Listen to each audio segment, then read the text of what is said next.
Twitch, what are you doing here? I don't like people sneaking up on me. How did you know where to find me? I don't profess to have a logical explanation, but lately I seem to know a lot of things I shouldn't. A kind of podcast, almost.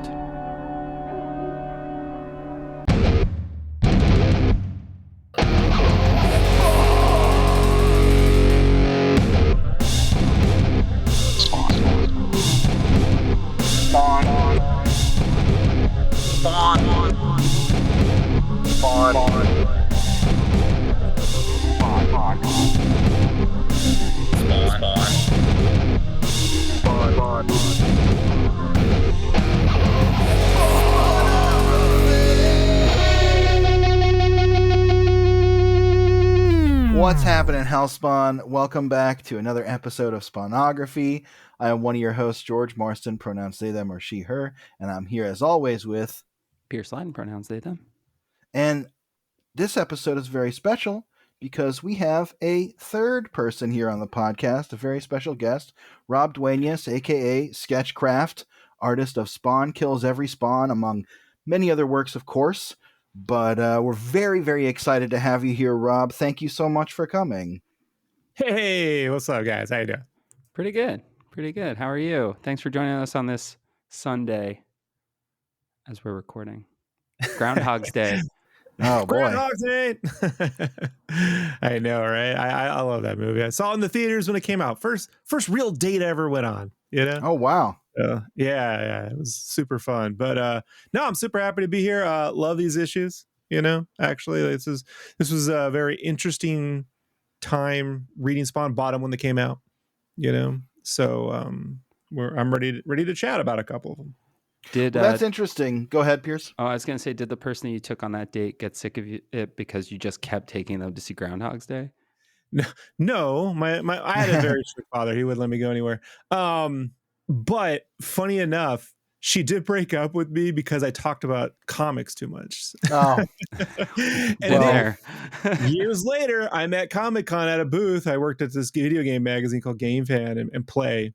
And she's there, you know, like she goes, I go every year. And I'm like, she was at the announcement when Todd announced me on the book. She was at that panel. And I was like, that's hilarious. So, hey, you know, time changes everybody, you know? That's awesome. When I was in high school, my first girlfriend late in high school once told me that she thought if she was there, like, trying to make out with me, but there were also comics there, she wasn't sure which one I would pick. And I was just like, she told me this years later, and I was like, well, I'm sure my answer then is the same as it was now, whatever it was, and I don't remember. So that's what came out that month, let's be honest. That's right. Let's be honest. If it was 1998 and it could have been, I probably was reading those Avengers, and I don't know if I would have put that down. Not for her or anyone.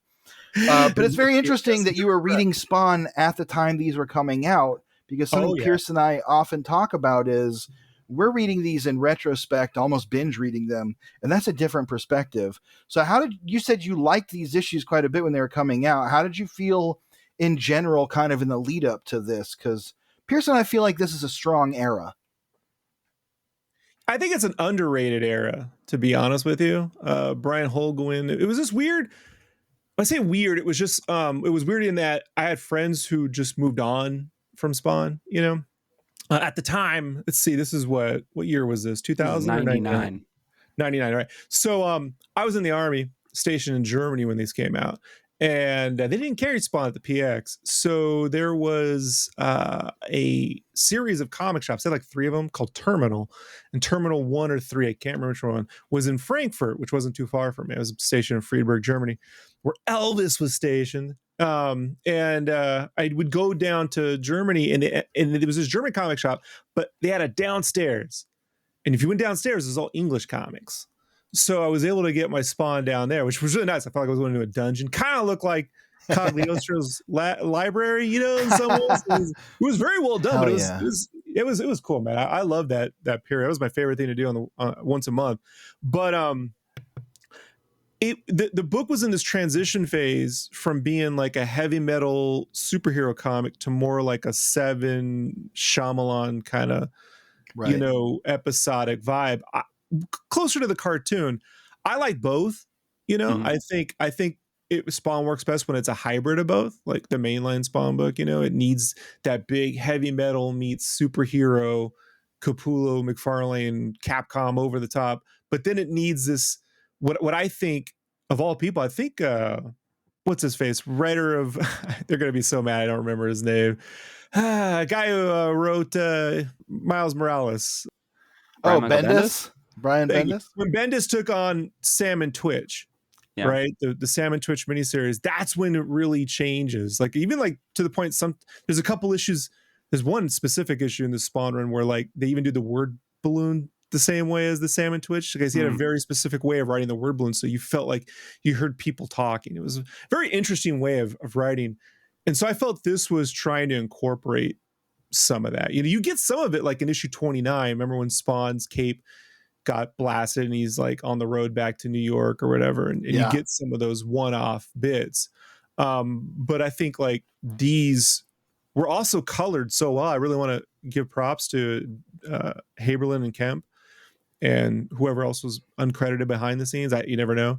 But the coloring on this, I really just the mood and the use of colors I thought was perfect, you know? Yeah, these two issues in particular have really nice colors and really, really nice art. We'll get into that once we pop through those credits. Before that, really quick, just want to talk real quick about Spawn Kills Every Spawn, which is like exactly the kind of ridiculous shit that I love. Growing up, I was collecting the toys even more than the comics. So Spawn Kills Every Spawn was that's almost like the exact vibe I was living in. How much fun was it drawing that? And do you have a favorite Spawn out of the whole thing that you got to do? No, man. Look, Spawn Kills Every Spawn it was super fun to do. Todd just DM'd me on Instagram one day and goes, "Hey, buddy, you want to draw Spawn?" And I was like, "Yes." You know, I had drawn this chonky Bane, all right? And every now and then I post stuff where I'm like, this would never get approved. That's why I'm going to draw it. And those are generally the ones that get me weird jobs. I probably should just keep doing that. But it took a little while to get the series going, but I was familiar with the first two series, and I have my opinions. You know, if I ever did like a cartoony, but what would I do? And I just always wanted to bring in that 90s Nickelodeon part to it, right? Yes. Somewhere between Ren and Stimpy and Invader Zim, somewhere between there. You know, even that early Cartoon Network vibe, you know, like I love that first wave of Cartoon Network stuff, like Powerpuff and Samurai Jack and Ed, Ed and Eddie and all that stuff. It had a very pure kind of weirdness to it. Right. And I was like, well, maybe they'll let me get away with it. But what I knew, like, I wanted when Spawn appears, the actual Spawn in this universe, whatever, I was like, well, I'm going to draw those, like, it's going to be stylized, but it's still going to be superhero. I'm not going to draw, like, remember Stupid, like the Image spoof of like Spawn? Like, I'm not making fun. This is just a derpy Nickelodeon guy, you know? And so it came together great in that sense. I got to do that. My favorite thing, two things I really love doing on that book. One, I always wanted to give Spawn a familiar, like a little Alfred, but a bat. He's always flying around with bats. I'm like, why doesn't he have like an Alfred bat, like a bat buddy, you know? So, I mean, this goes back to 1992, right? And I've been reading Spawn. I encountered Spawn at San Diego Comic-Con in 1992. Like I was there to meet Bob Kane because Batman Returns had come out. And I talked my dad into finally taking me to Comic-Con. But when I get there, I'm like, where are all the Image guys? They got a company now?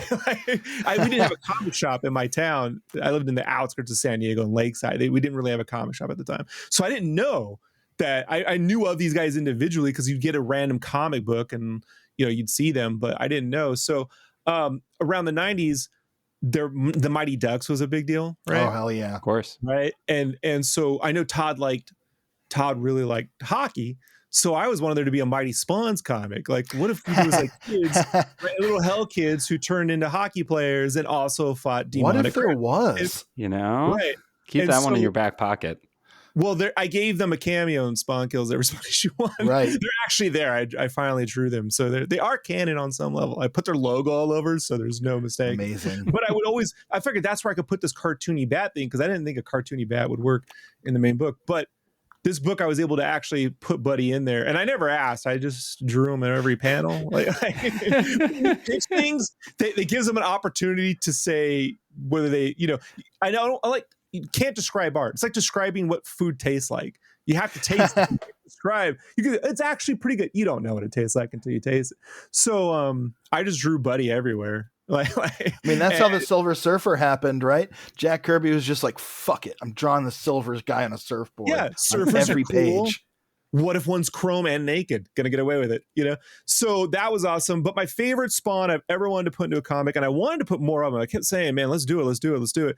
And for whatever reason, it didn't happen as much as I'd like, was the first manga Spawn toy is my jam. Yeah. That original OG manga Spawn toy is, I just love the shape of it, the weight of it. Yeah. Right. The only letdown it was like the stock photography had like a really nice paint job, but the toy had plastic. And I worked at a toy store called Playco. They were part toy, part hobby store. They're in Jingle All the Way. That's the toy store, if you know, right? That's the one they're at. Wow. And so I would buy I'd buy the paints for RC cars and stuff. And I was like, how do you prime? I didn't know how to toy apart. So I bought like 20 of these things, just trying to find a way to get that candy coating, manga spot. So I got him in the first issue. He gets killed, right? Thinking I could bring him back big time in the somewhere in the end, but sometimes these references I bring go over the heads of the older guys, because they were like, you were there. They're like, they're just toys, man. I'm like, no, you don't understand, man. The toys, small soldiers, right? Like the merchandise for Spawn for me was as much as Spawn as these individual issues. Absolutely. And I mean, those early McFarlane toys, even the Todd Toys era, were kind of revolutionizing what toys were for collectors, because you'll remember up until that point, like comic book toys were mostly like Toy Biz. Before that, like Mego or Secret Wars or something. They're very simple, very kid play oriented. And I really feel like McFarlane Toys was pioneering that adult collector market and pushing toys, especially by the time this comic was coming out, that were geared towards old heads who wanted a figure of Michael Myers on their shelf as much as they wanted, like, Captain America or something. For me, I wanted the artist's art style in 3 dimensions, because I'm an artist. Yeah, I was an artist. I always drew. And the Turtles toys let me down because they didn't look like the comics. I was reading the Mirage stuff. So I was like, all right, they look like but they didn't even look like the cartoon. They look like the toy. So I was like, man, I just want these things to look like. And when I first saw Todd, had the Todd toys, made the announcement, I was like, these look like his art. You could see, like, even in the abs, the way it looks like the way he draws Spawn's abs. They're not drawn, they're not sculpted like human abs. And that I remember when the first wave came out, I bought everything, and I got the Violator truck, and I was like, hell yeah, man, Violator has a tongue, man. Why doesn't this have one of those, like, you remember Sticky Hand, right? Yeah. Right? You get the sticky hand, he's sticking on a wall. I was like, this truck should have a sticky hand tongue, right? Like, it could stick out and grab. So I go to Comic-Con the next year, and they got the Spawn booth up, and they had the prototypes for the Youngblood stuff up there, right? And the Malboja toy. And these were the grayscale double-sized sculpts. I didn't know they were double-sized. I was like, that's the toy? I was really blown away. But I was still blown away when they came out. But man, those Bad Rock skulls were even double-sized. Oh, hell yeah. And there was this older woman. She had to be like in her 50s. And she was running the booth. And I was like, how do you pronounce Malbolgia? She's like, it's Malbolgia. And I'm like, all right. So you got this Violator truck, right? And I tell her about my sticky hand idea. And she goes, aren't you too old for this? I'm like, it says ages 8 and up. I'm the up, right? So like you got to tell them, put a sticky hand in it. And so on the cover to Spawn Kills Every Spawn issue 1, I gave the Violator truck that giant tongue I always wanted. Yes. It's got sticky hand tongue. So amazing. Hopefully maybe one day they'll make a chibi Spawn with that little truck sticky, like that. That's my dream, just to see the sticky hand. The chibi's great, but the sticky hand tongue I really want. Sticky tongue. We're now into sticky podcasting. Often we're into wet podcasting. This is now there is a podcast. stick Spawn in the comic, by the way. I did put stick Spawn in there. So. The way that woman reacted to you being interested in Spawn toys is the way that people react when I tell them I have a Spawn podcast. So that's how people react. I tell them I draw Spawn. What? Right? Are you too old for that? Yeah. It does, and you should go to your store and buy them. You know. So I proselytize, you know. Well, Pierce, why don't you hit us with those credits for Spawn number 81 and let's get into it. Hell yeah. All right, so this is Todd McFarlane. Image Comics presents Devil Inside. Plot by Todd McFarlane and Brian Holguin. Story by Brian Holguin. Pencils by Greg Capullo. Inks by Danny Miki. Copy editor and lettering by Tom Orzechowski. Colors by Dan Hemp and Brian Haberlin. Cover art by Greg Capullo and Todd McFarlane. Dedicated to Mark McGuire. Because this is right after Todd McFarlane buys 9 of the home run chase baseballs, including he's the anonymous winner, the winner of the anonymous bid for number 70. But he also bought number 1, 63, like 68, 69. He had a collection of balls. I when you said that, it was like tasting a battery or something. It was like, just put me in an exact specific spot in Headspace. I remember when they revealed it in Wizard magazine or something, and I was like, what? I think that didn't shock me, Todd buying sports memorabilia, because I knew of his ties to the Sheamus family and he was a sports guy and everything else. What shocked me was when I found out he owned the Madonna cone. Oh, yeah. When I got to the Spawn office, like, is that here? Is the corset here? Is it? Can I see it? Healy was like, no, man. I was like, come on, you got to put it out there, right? Like, we need it.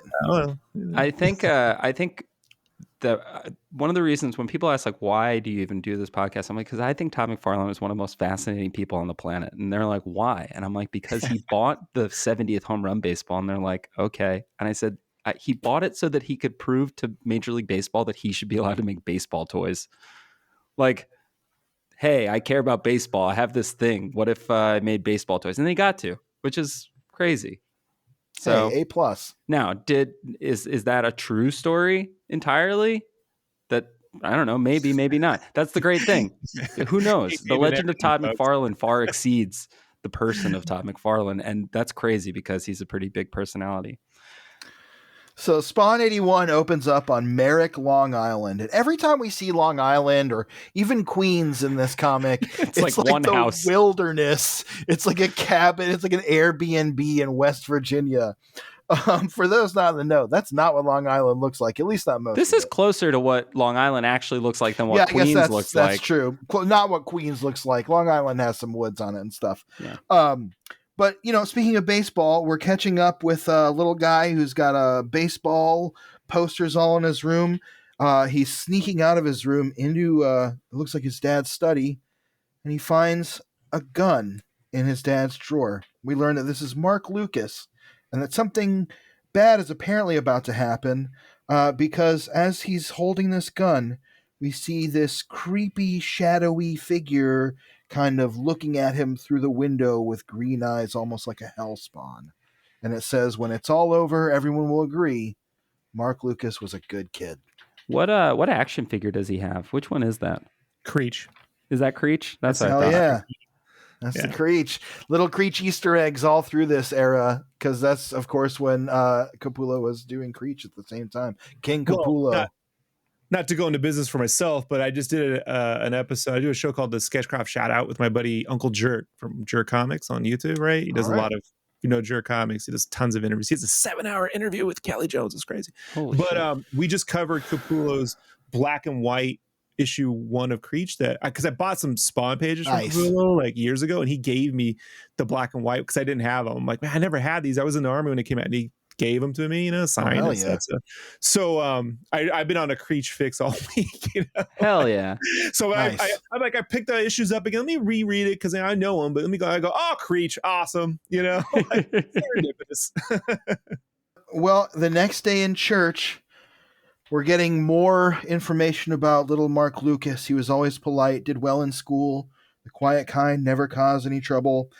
And as the narration goes on, by the way, every third issue of Spawn, as you probably have realized, listeners, there's going to be walls of narration, either because they got tired of writing dialogue or because, that's what they were into this week. But this week, this issue of Spawn, we're back to big captions, and these ones are telling us all about Mark Lucas. But He's got the gun hidden in his pocket, and he's watching the priest, and it says he feels electric, a hot wire burning beneath his sternum. He feels alive, just a little pressure now. And then, boy, it's ironic to say this right now, but I guess we should put a little trigger warning on here. There is going to be some gun violence. I do not mean that as a pun. I'm not writing the Champions right now. It's a literal trigger warning. Oh, that Champions issue. Yeah, that was rough. Yeah. Not my fault. There's gonna be some violence involving children, and of course we're gonna be talking about a child murderer, though not child murder in this episode so much. Self-harm too, but maybe, yes, that's true. So we will be talking about some self-harm. So listeners, once again, it's Spawn. We're in the era of Spawn that is very much social horror, and so some of these things are coming up, and sadly they feel all too relevant today as little. This issue predates Columbine, right? Like by a year, I think. Oh, Columbine's 98, is it 99? 99. That was no, because it was after the Matrix, guys. Like they were wearing the black coats and stuff. Oh, actually, this is 1 month before Columbine. 1 month? Holy hell. Jesus, man. All right.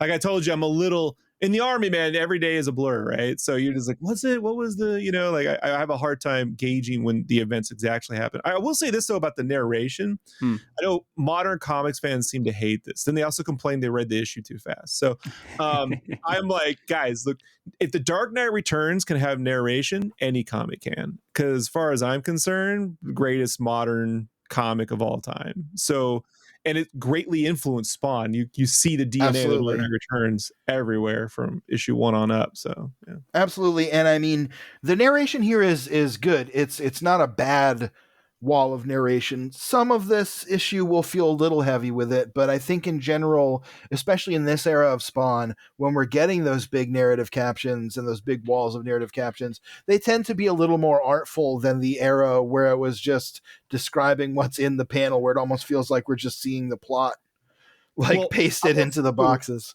I won't say who, but someone who was tasked to write some modern issues of Spawn in the last few years had hit me up, and they're like, they say I got to use narration. I don't do that. And I'm like, hey, man, just do your best Chris Claremont.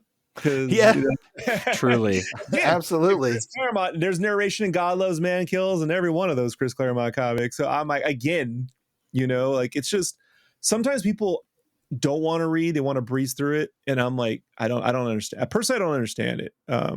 But I do get the complaint. I just fundamentally, I'm like, I don't know, man. Like I spent $2. I'd like to read something, I guess. But as an artist, when you see a lot of narration in a script that you're tasked to draw, are you fine with it, or are you like, all right, I have to think of like how to keep this in and also be able to draw the thing that I'm being asked to draw? So two things. One, that doesn't happen on Spawn. So Todd does everything the Marvel way, where it just describes to you what happens, and then they write narration after they get the images back. So that really wasn't an issue here, unless sometimes they say leave a space open. I remember Todd wrote the original Comic-Con sequence for the first issue because he was originally writing the book, and then he's busy. So they hired John Layman to come in there and write it. But there's a scene where Chibi turns around and he's getting noticed by these, I call them fangelas, right? There's just supposed to be fans. And I'm like, no, I'm drawing fan. I'm going to get an Angela in here one way or the other. And he said, leave the space open. So I was like, oh, I'll leave it open. He's going to put a lot of dialogue. And then there's nothing there. And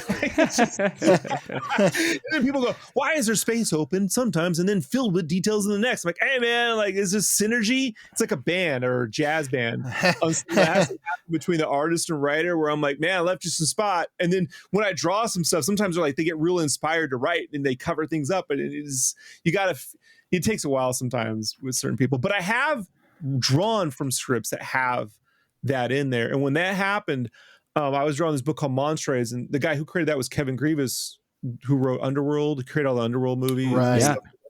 And he's very prosy. So I just took over the lettering because it was an Indian book, and I was like, I'll just lay out the lettering in my thumbnail, right, and block it in. He can change it, but it's blocked in, and here's where I'm thinking it's all going to go. And so he was able, from there I could just draw and not draw. I think if you're doing your own book, do the lettering at the thumbnail stage so that you don't overdraw. That's a great tip. Back in Spawn, after all of this poor kid is taken, and he takes out the gun and he murders a whole bunch of people, including the priest. He shoots a bunch of people, and as he does, we see the shape of the strange figure that was looming outside his window materializing, and at the same time we learn that the buzzing sound that was in his head is now gone, and all he can hear now is laughter, a thick, gluttonous laughter only Mark can hear. And we see that the reason why he did all of this is that he was seemingly possessed by none other than the spirit of Billy Kincaid. Now, if you listen to last episode, you know that that's pretty much exactly what I predicted, and then it was kind of given away in the end notes. But it's a shocking way to see Billy Kincaid come back, and he looks extra freaking creepy here. Rob, like you said at the beginning, the coloring is doing a really great job with the spectral Billy Kincaid. It's kind of very Ghostbusters-y in a way, almost. Oh, it's Ghostbusters too, specifically. Like it's the brothers in the courthouse. Oh, right? Yeah, absolutely. I want to call them the Fratellis because I'm a Goonies kid, but that's not their name. It's Storelli or something. It's the Fratelli, bro. I thought they should have been the Fratellis. But no, I think he looks great right here. What I also like too is that they're not using like a weird layover effect. They just inked through him. And so the little fade effect is just being done in color, like with the gradient. So sometimes now you'd probably get someone who would just turn opacities down over art and stuff. But I just like that they didn't do any of that. And then on another note, if you look inside Kincaid's teeth, Capullo and Miki and them left the gaps. Normally the gums are filled open, right? Or filled with black, but they just filled it with blue, like a solid blue, and I just thought that helps give it an ethereal look without being too over the top, right? Like not being too glowy. So, what's kind of fun too is that I think this is the first time we really get to see Capullo draw Billy Kincaid, like in I was going to say in all issue 50 when he's in hell. We saw the Billy Kincaid spawn. You get the headshot in 50. You're right, because it shows all. He severs his. Yeah, he comes at him. Oh, right. He tries to fight him. Yeah, we see the Hellspawn version of Billy Kincaid. Yeah, because I drew that Billy as an Easter egg in issue 1 of Spawn Kills. Is the whirlpool of spawns, right? There's a little Billy head right there. Oh, hell yeah! There you go. Yeah. I have to go back and read Spawn Kills Every Spawn now just to look for all of the. That's why I did all of the. You have to, and everyone should. Yeah. If you haven't, also, not for nothing. Are you guys ever been to California? Are you from there? Yeah. We're not from there, but plenty of visits. I always thought this ice cream outfit of his, I know it's from the 5th issue and everything, but I'm like, it's very In-N-Out-ish to me, right? Yeah, I can see that burger for sure. Absolutely. This day when I go to In-N-Out, I'm like, Billy Kincaid. Like, it's so pink, You guys know your uniforms look like a ghastly child murderer from a 90s comic? It's fucked up, right? You do sell ice cream, don't you? Hell yeah. I want my ice cream animal style. Oh, I wonder if they'll do it. Yeah, they have to if you ask. I think. They'll give you anything animal style if you ask. In the Constitution. Not for nothing, but the color palette they used for his word balloons I thought was really nice. The mint greenish. Yep. Right? Yes, inverted. He's using white letters instead of black, so it's got the spectral. It's a subtle difference, but it is there. And I thought the way they rendered his eyes were nice. And sort of volumetric, like Kemp and Haberlin were really good at adding 3-dimensional stuff to the art without changing the line art. Sometimes when art, especially now with Photoshop brushes, sometimes when guys paint, they can change, especially in faces, the shapes.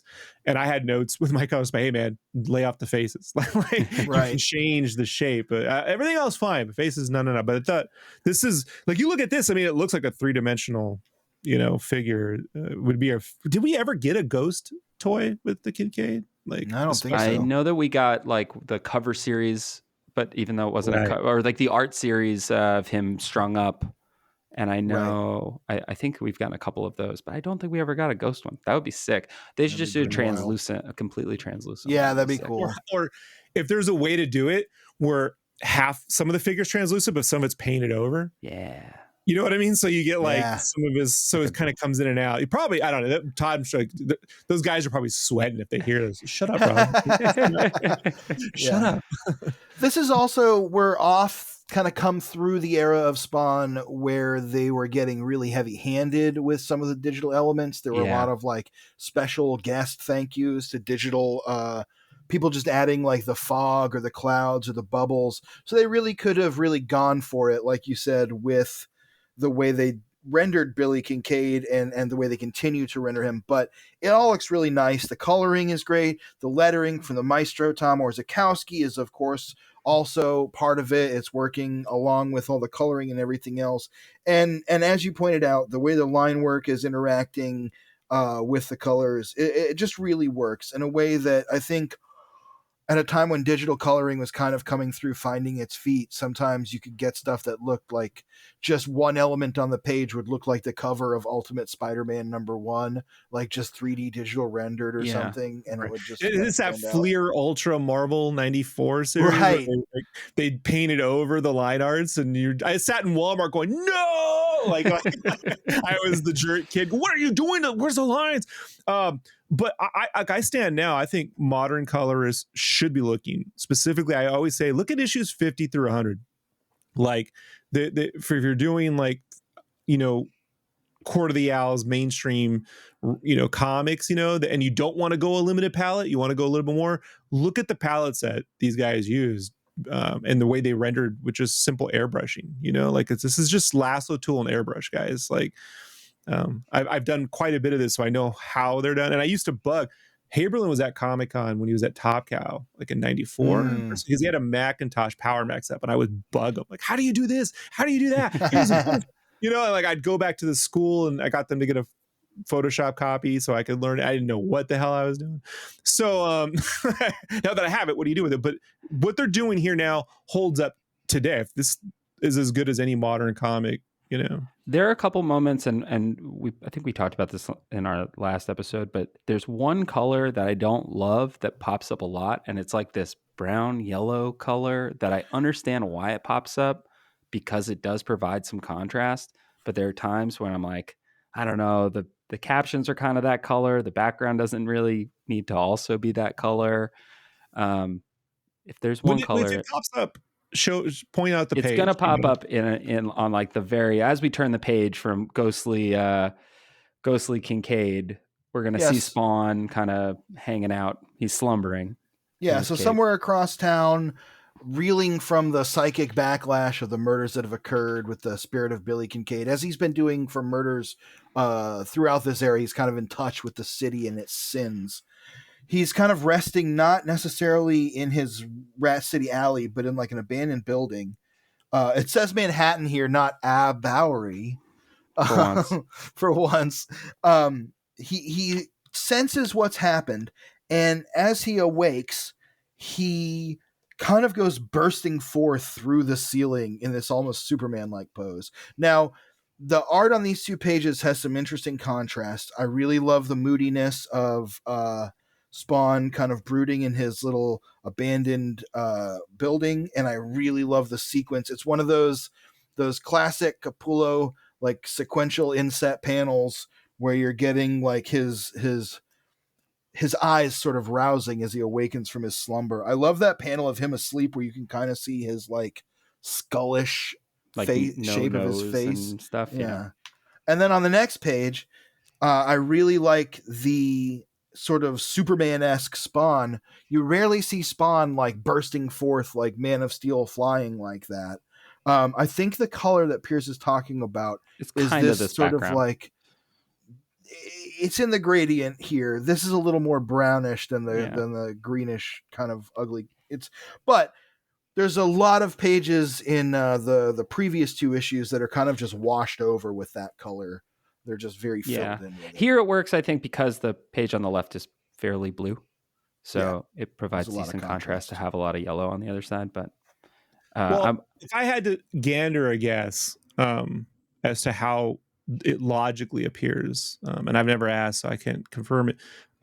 Is New York has those certain lights, those yellow, what do they call Right. those? The street Right. lamps. Yeah. They have a term for that, phosphorus, whatever it is. My buddy's a cinematographer. He knows what it is. You can see him in Daredevil. You see him in Rounders.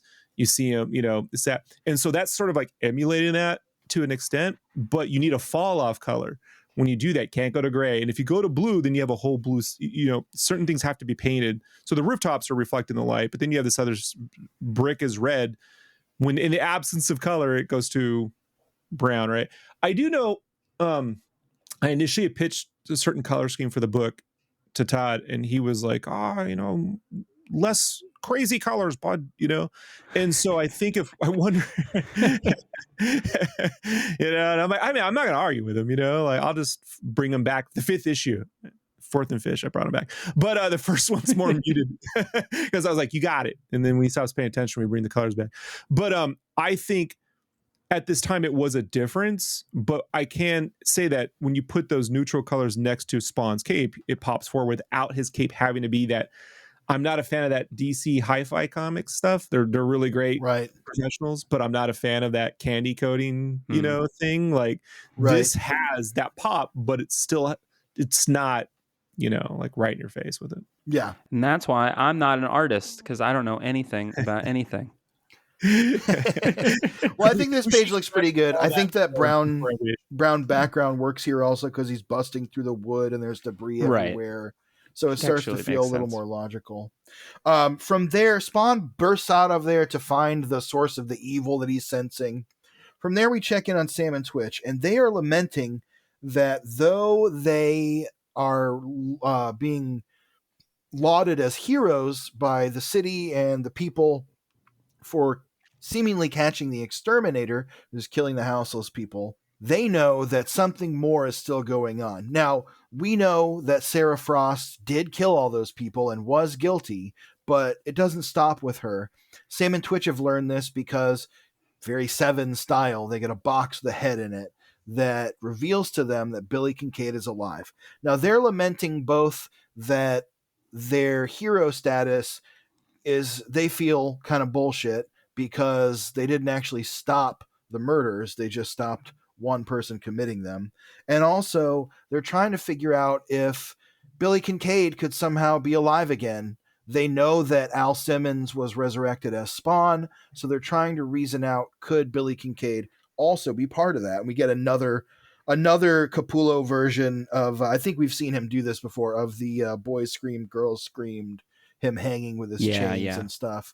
I like that when we see him as a ghost later, he's all wrapped in these chains and he's got the popsicle sticks and stuff coming out of him, Billy Kincaid. Pretty cool. It's very interesting. It's like a twisted Christmas Carol, right? With the Statler and Waldorf, right? With absolutely. The chains. Yeah. Also, I love the green color scheme in the bar. The background pictures have that like lime kind of like olive grayish green throughout this.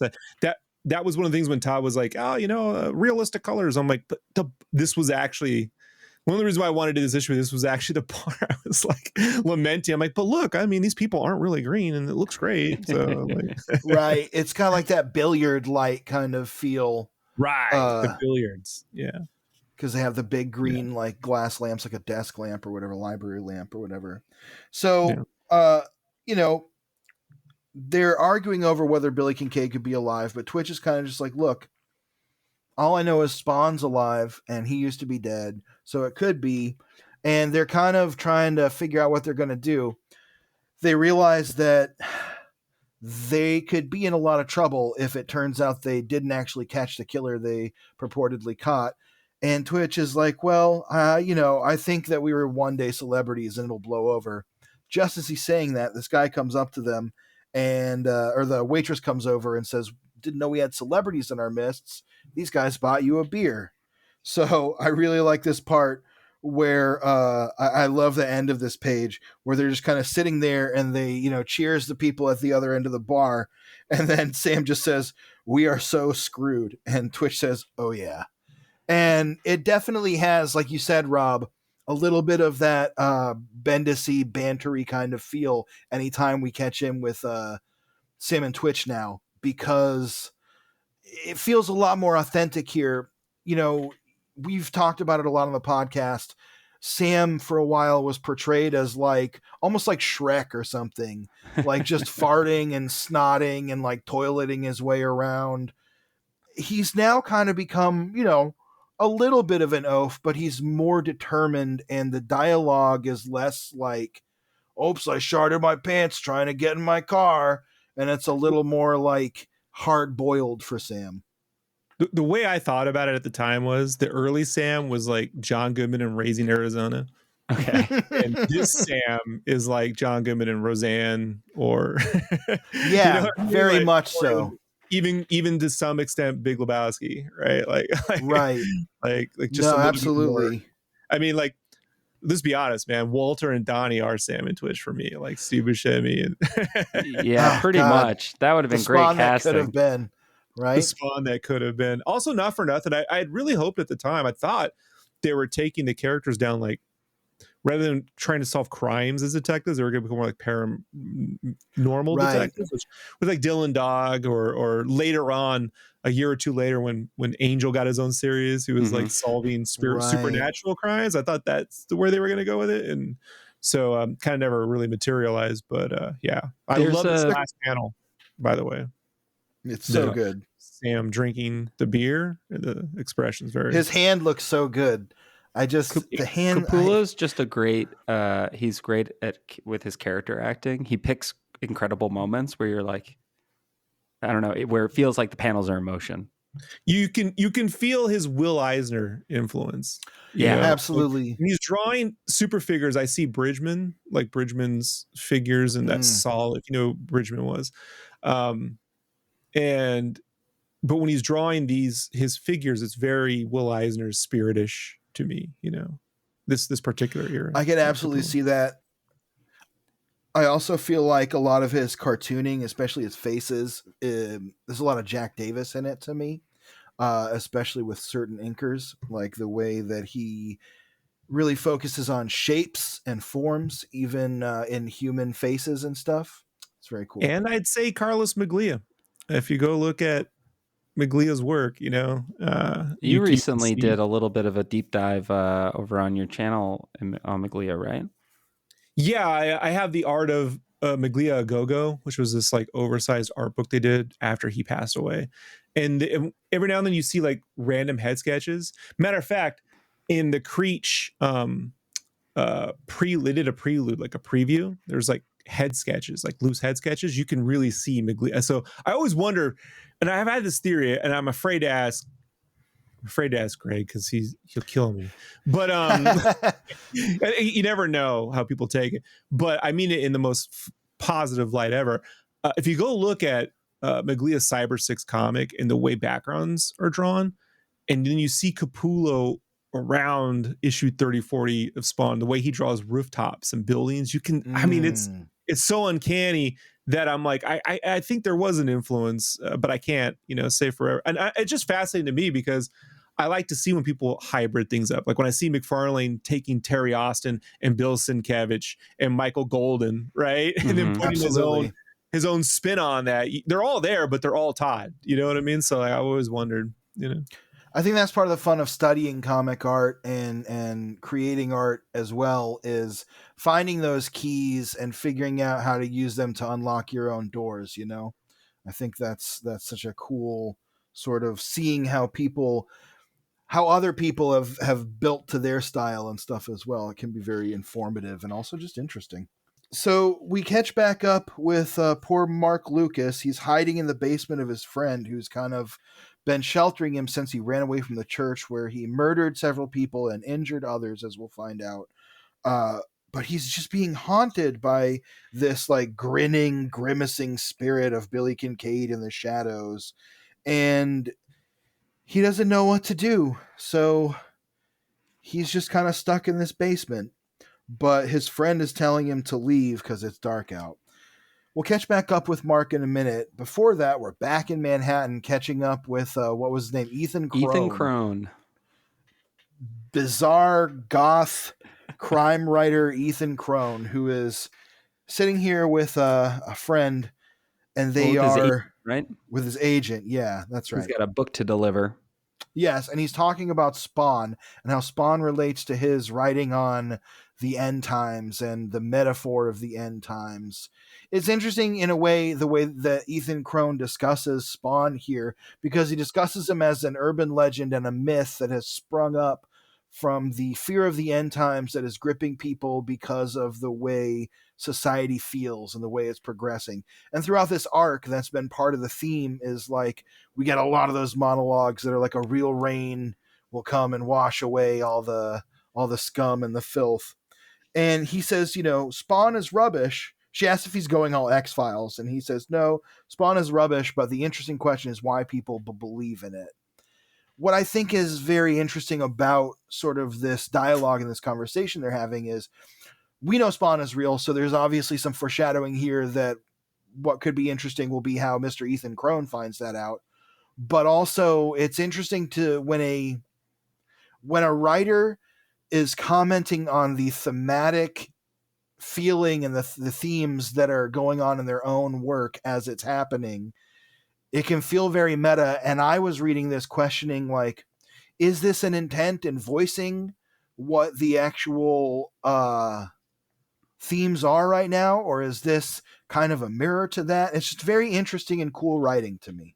I kind of saw it as, now that we're 80 some odd, 81 issues in, that and the X-Files thing has come up now a number of times since the late 60s, early 70s of the book, right? Where we keep getting little references to it. It makes sense. It was popular at the time. Totally fine. But we've known that in the early days, like Spawn, Todd's not necessarily trying to do a supernatural thing. So he keeps doing this like very grounded sort of uh, Frank Miller-y thing. And those, specifically in those first 12 issues, it's kind of the book it feels like the book trying to like reposition itself as like, okay, we've been doing the heaven and hell thing, but like, maybe we can reposition this into more like sci-fi almost if we frame it that way. It doesn't, or more like folklore if we frame it that way, rather than straight up just supernatural Doctor Strange shit. Well, I was at Comic-Con.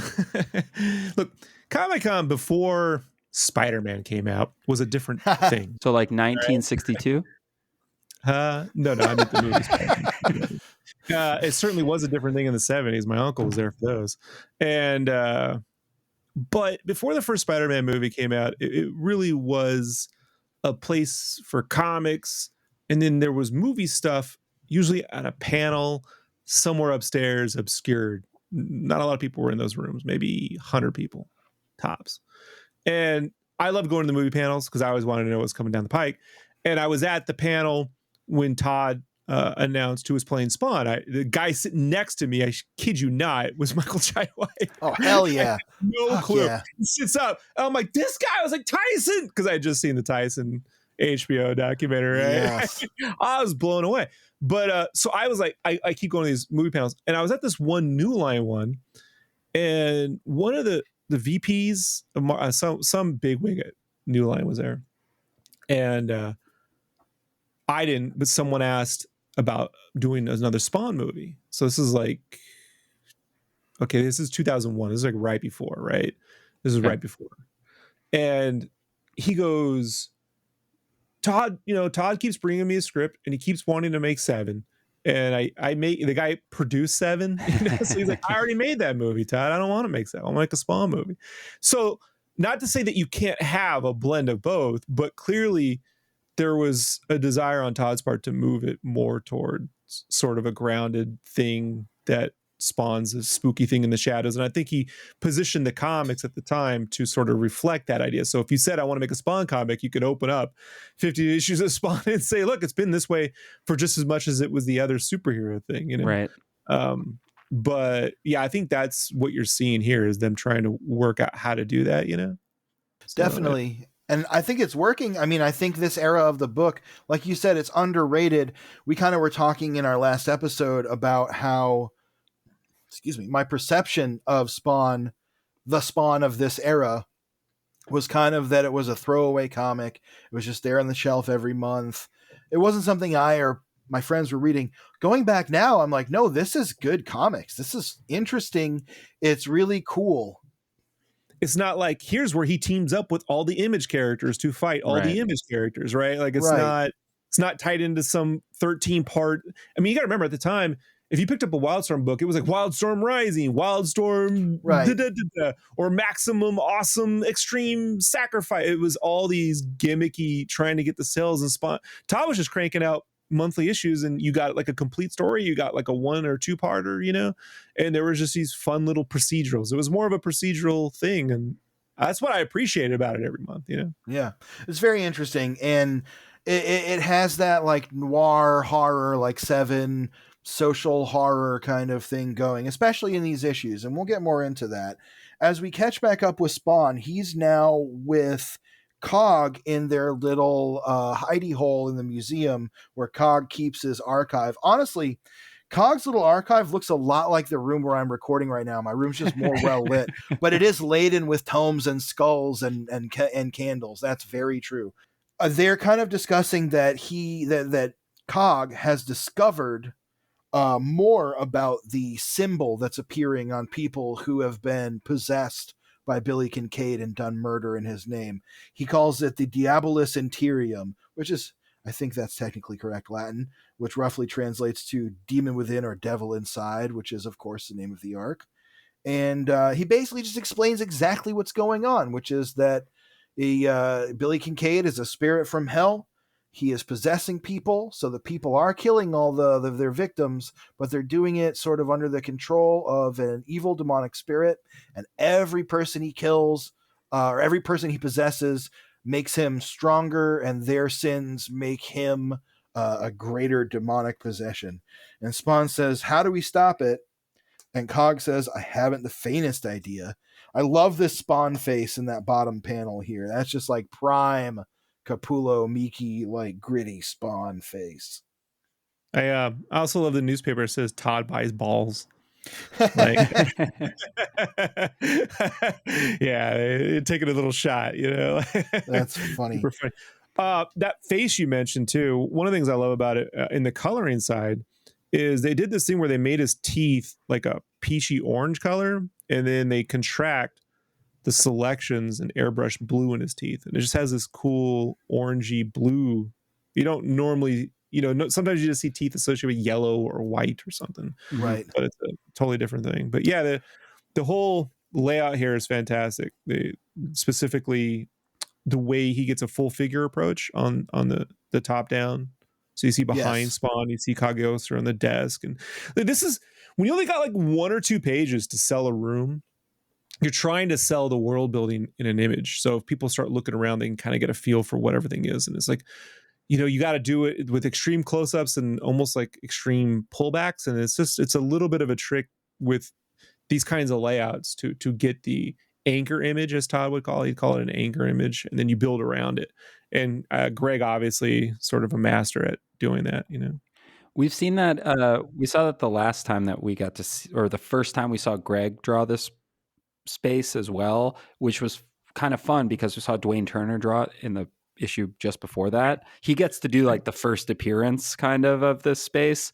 And as we covered, we were kind of like, it's going to be way cooler when Greg draws it, because he's just got a better sense of how to like put a little bit of stuff in the background that's really going to, like you said, kind of anchor you to it and be like, oh, this is like a full room that's got all this stuff in it. Now, granted, I think that script also helped in that Spawn engages with the stuff in that room a little bit more. But now that we've been going back, now that we're kind of revisiting it, it just works really well, even in just kind of these like slivers almost. Greg can make an empty room seem interesting. As an artist, I know some people go, Rob, you fill things up with lots of details. And I'm like, well, that's a take. I can do another take because I studied Greg's Wizard magazine layout. that he drew these like how to draw Wizard magazine things, and he's really focused on layouts. And I took that to heart, you know, like, no, you can do this all with a few lines and bounce a shadow and do almost nothing, you know, in a way too. It's just, you have to really understand and have a feel for composition. I think Greg just has an innate mastership of composition. Absolutely. I think something he's really good at, and this sounds weird, but he's incredibly good at foreground imagery. He's incredibly good at placing things in front of the subject. Sometimes Spawn will be in an alley talking to Cagliostro, and it's the 50th Cog and Spawn conversation we're seeing, and they can only stand in front of each other so many ways. So Greg will pepper in, like, there'll be a rat on a box eating like a half a slice of pizza, and it grounds you in the space and also lets you know that there is a whole organic world happening around the characters, and it sells you on the environment so much that in the next panel, if it's just Spawn and Cog face to face, you will remember where they are because of the striking imagery. And also it adds just that depth and that dimensionality to his art that it's, like you said, composition in a filmic way. Composition works the same way. You look at like someone like Stanley Kubrick, who places everything in a frame in a very specific sort of way, including things that you see in front of the actors, what you're seeing superseding them. That's also part of the storytelling. And I think that Greg is just a master of that. I think you're exactly right. And I think the layout on the next pages, the next two pages here, works the same, is just as good. I think it's just as emblematic as Capullo's ability to texture a scene. We catch back up with Mark Lucas. He's on the run from the cops, hiding behind a fence in the leaves, and he's sort of sitting on this chain link swing, crying because he says, "Child, it is over, and now and forever he's a killer." This whole sequence relies on a lot of shadow in the sort of middle panels to really sell the sorrow that Mark is feeling as he's holding this gun. I just think that this is a good example of Capullo getting better and better at drawing kids too throughout Spawn. Uh, there are the times early on where he draws kids that look like masks, and he's really doing a great job here. I don't know. I think what you might be seeing is the translation between his rough pencils and the inks. And sometimes it works and doesn't work, because if you go back and look at my second favorite issue of Spawn's the Christmas issue, is issue 20. Oh, we love that. One of the best. Right? And the kids look perfectly great in there, right? Same with the other issue when he's coming back to New York, and those kids look fine. But that had that McFarlane always had a really good way of inking cartoony kids. He has like that Michael Golden meets Terry Austin thing going on, and so I felt like Todd was filling in, because I've tried inking Greg stuff. You really have to. You're not copying lines. You have to translate the final drawing. Right. And sometimes with Miki's stuff, the earlier stuff, I think the lines are so thin, the faces. If that if maybe Miki or whoever else wasn't as adept at those kinds of cartoonier shapes, it could not work right. I know what you mean, but here it's all working really, really, really well. I really love the shot in the chain link fence where you see the cop cars being framed by the diamond shape in the chain link, and then it cuts to the kid's eyes, right? Like that. Yeah. I mean, you should have been seeing shots like that in a Batman comic at the time, and you weren't. Right. That was my whole thesis at the time when I go to the comic shop and argue with the German comic guys. I'm like, look, man, this should be in the main books. This guy should be drawing, like, I mean, I'm glad he's drawing small, but he should be drawing Batman books should be doing this. Then why is this happening here? And like, they're like, it's just a kid in a. I'm like, you don't get it. You know what I mean? It's not that it's just a kid. It's the inking looks so well in it. The shadows are so heavy. The composition works so well. It's so simple, and it's so strikingly rendered. The leaves are coming around the chain link fence, and the chain link is there almost like bars. So it's like exaggerated in thickness, but it really works, like it does. I mean, one page of being on, and not for nothing, like the very last panel, the way he just like crops out the ground as just like a weird, like little shape, So like, it's, there would be a temptation, I think, now to make the whole background the play yard. Right, where the bar goes continually back, and maybe the bottom frame is shadow.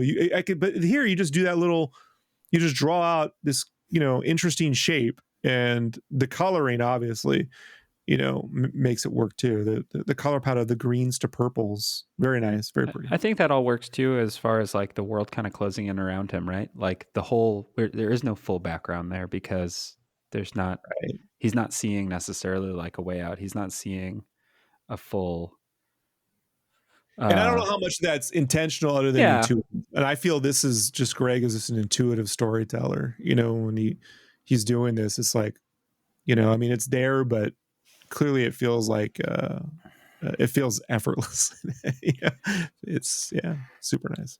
So the next page is Twitch walking up to his house, and he's basically hanging his head because he can't bear to go inside and tell his wife and his many kids that he might not have actually done the heroic thing that he thought he did, and that the exterminator killer or something related to it is still out there.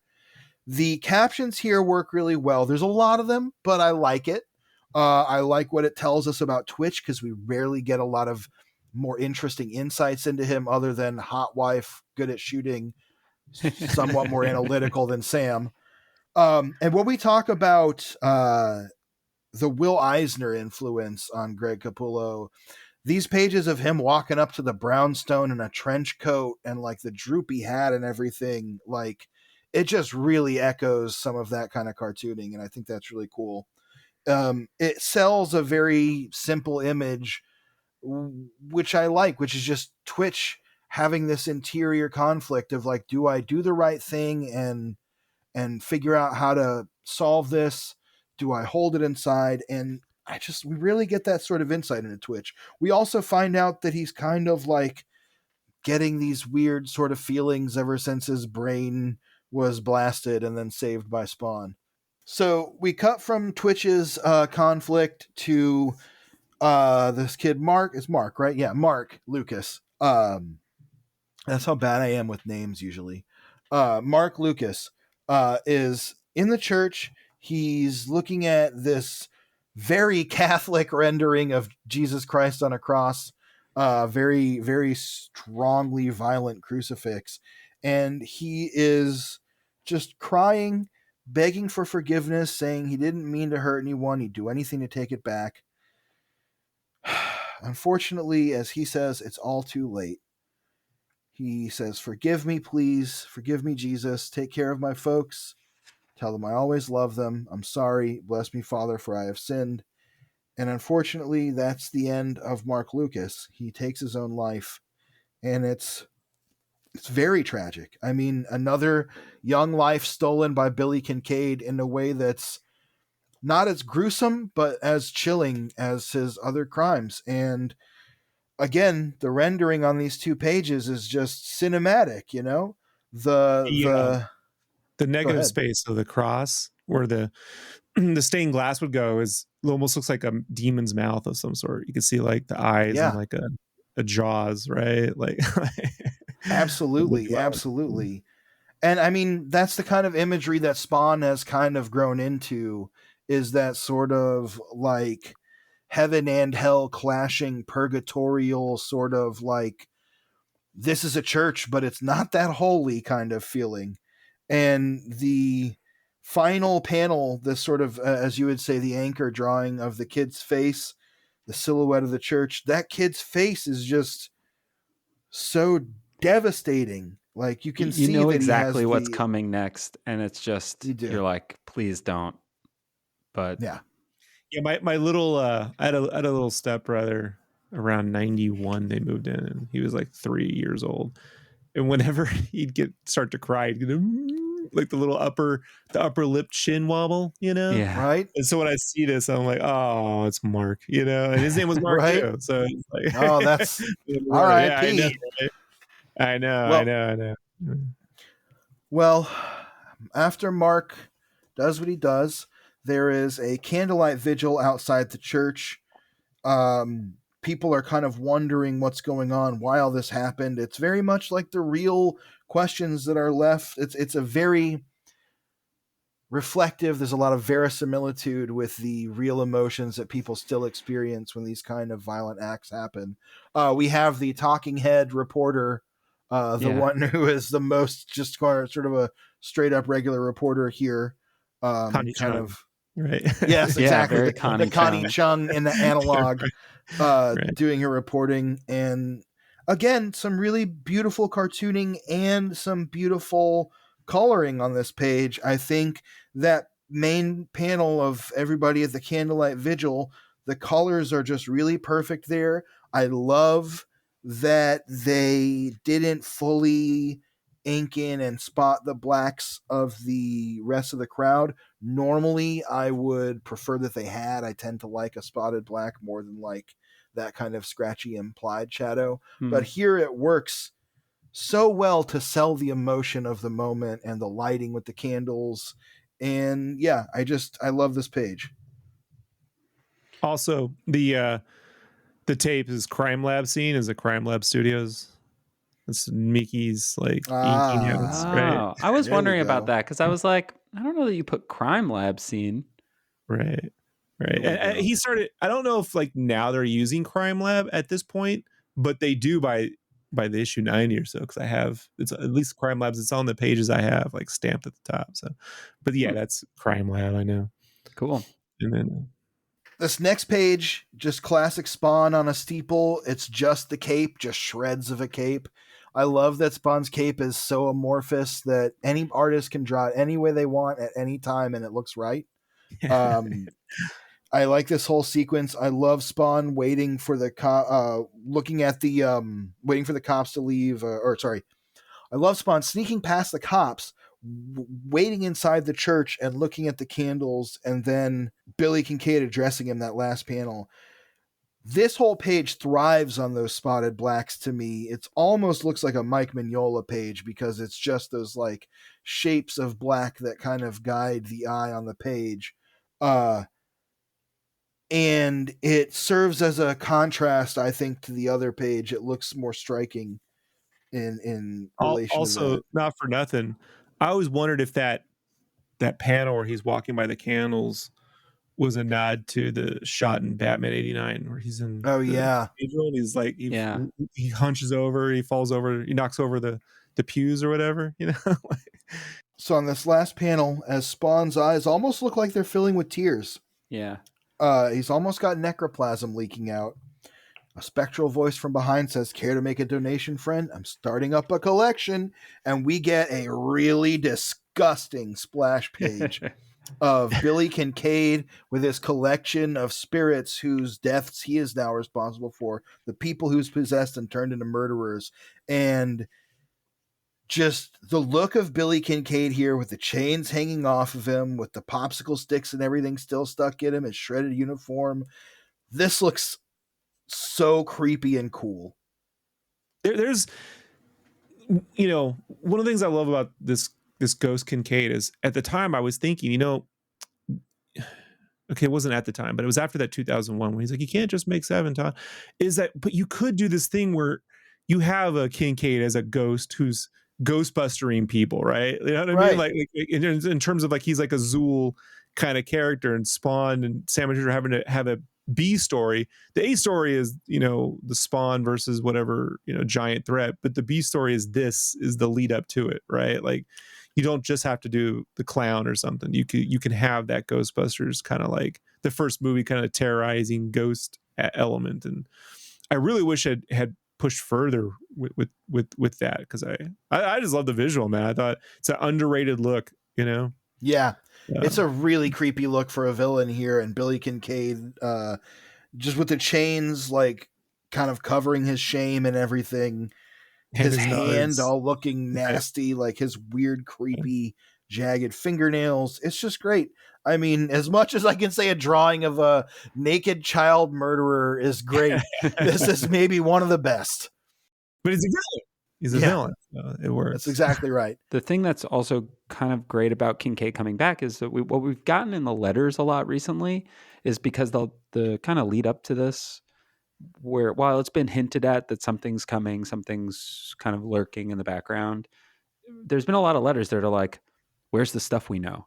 Where's Jason Wynn? Where's Clown? Where's whatever? And to reintroduce this element that's from so far back, to not to put a capstone on it necessarily, but to let it evolve a little bit, and especially in this way where we haven't touched ghosts to this point, but we recently did get vampires, much to George's chagrin. Not a big Wolfram fan. Heaven's Vampires, but Heaven's Vampires is definitely the name of my new biker gang. It's a great new element to add. But yes, that does lead us to Spawn number 82, Devil Inside, Part 2. Plot by Todd McFarlane, Brian Holguin. Story by Brian Holguin. Penciler, Greg Capullo. Inker, Danny Miki. Copy editor and lettering, Tom Warzakowski. Colors by Dan Kemp and Brian Haberlin. Cover art by Greg and Todd. Dedicated to Sammy Sosa. So we're just, Todd's checking all the boxes on all his balls. Wait. Scratch that. Wah, wah, wah. I love this first page. It's like classic Capullo foreground, gnarly maggots, and we get a close-up of the kind of inside, a little 3/4, I guess, of Spawn's mouth yelling Kincaid, and Kincaid with Mark in his clutches, kind of pinching his cheek. Awesome. You couldn't do this with Batman. You couldn't have Batman's mouth gaping open with like the inside view of his weird jagged teeth like this. It's such a cool image. You could. That's true. With Clayface, with Killer Croc, or even like at the time I was thinking Spider-Man, like the Lizard. Yeah, definitely. Yeah. And speaking of the Lizard, Chris Bachalo and Tim Townsend did one of the great Lizard stories. Shed. And the textures that Danny Miki is getting in the inks combined with the colors on stuff like this has that real Tim Townsend kind of feel. It looks so great. I love it. I think it looks so good. They also lay off a little bit on the spectral coloring for Billy here, which I think is fine because it could. I don't agree. Well, ooh, yes, that's what ghosts say. That is true. I mean, it could be blue. I was just thinking it might look jumbled if it was more like with the layout and everything. But I suspect Todd had a note. I mean, that's fair because as we go on, he does look less spectral throughout this issue. Yeah, I like the spectral look. I do too. I prefer the spectral look overall. I like in that one panel that but you're right. They did lay back on him throughout this issue. I like that less. I do think that that's in part because as we turn the page, Billy Kincaid's going to kind of get the upper hand on Spawn. And I think as the threat has become more real, he loses sort of the spectral aspect to sort of become a little bit more of a concrete threat in the story as he does on the page. You're a great agent, It's the no prize explanation. God bless you. We'll say on the second page, I do like how they trap Kincaid's lines to not be pure black. They're like an off black. Right. Which is, it's just nice. It's a little trick you can do to pop a character forward from the blacks and not have to. Although they put the hashtag Spawn issue 5 in a weird, awkward place down there. Like yeah, that's true. That is a funny little spot. Edit. Who was the editor on this one? I think it's technically always Tom Warzakowski. Or is it? Okay, copy editor Tom. Yeah, Tom. Bad call on that one. A rare misstep. I know. I like these pages. Basically, Kincaid is wrapping Spawn up in his spectral chains and saying, I know everything about you now, Spawn. I know all about you, Al Simmons. I made a deal with Malbolgia too. I'm going to collect souls for them. And that's it. So he says, I'll be honest, I was kind of sore about you killing me and all. That ice cream scooper really hurt, but it turns out to be the best thing that ever happened to me.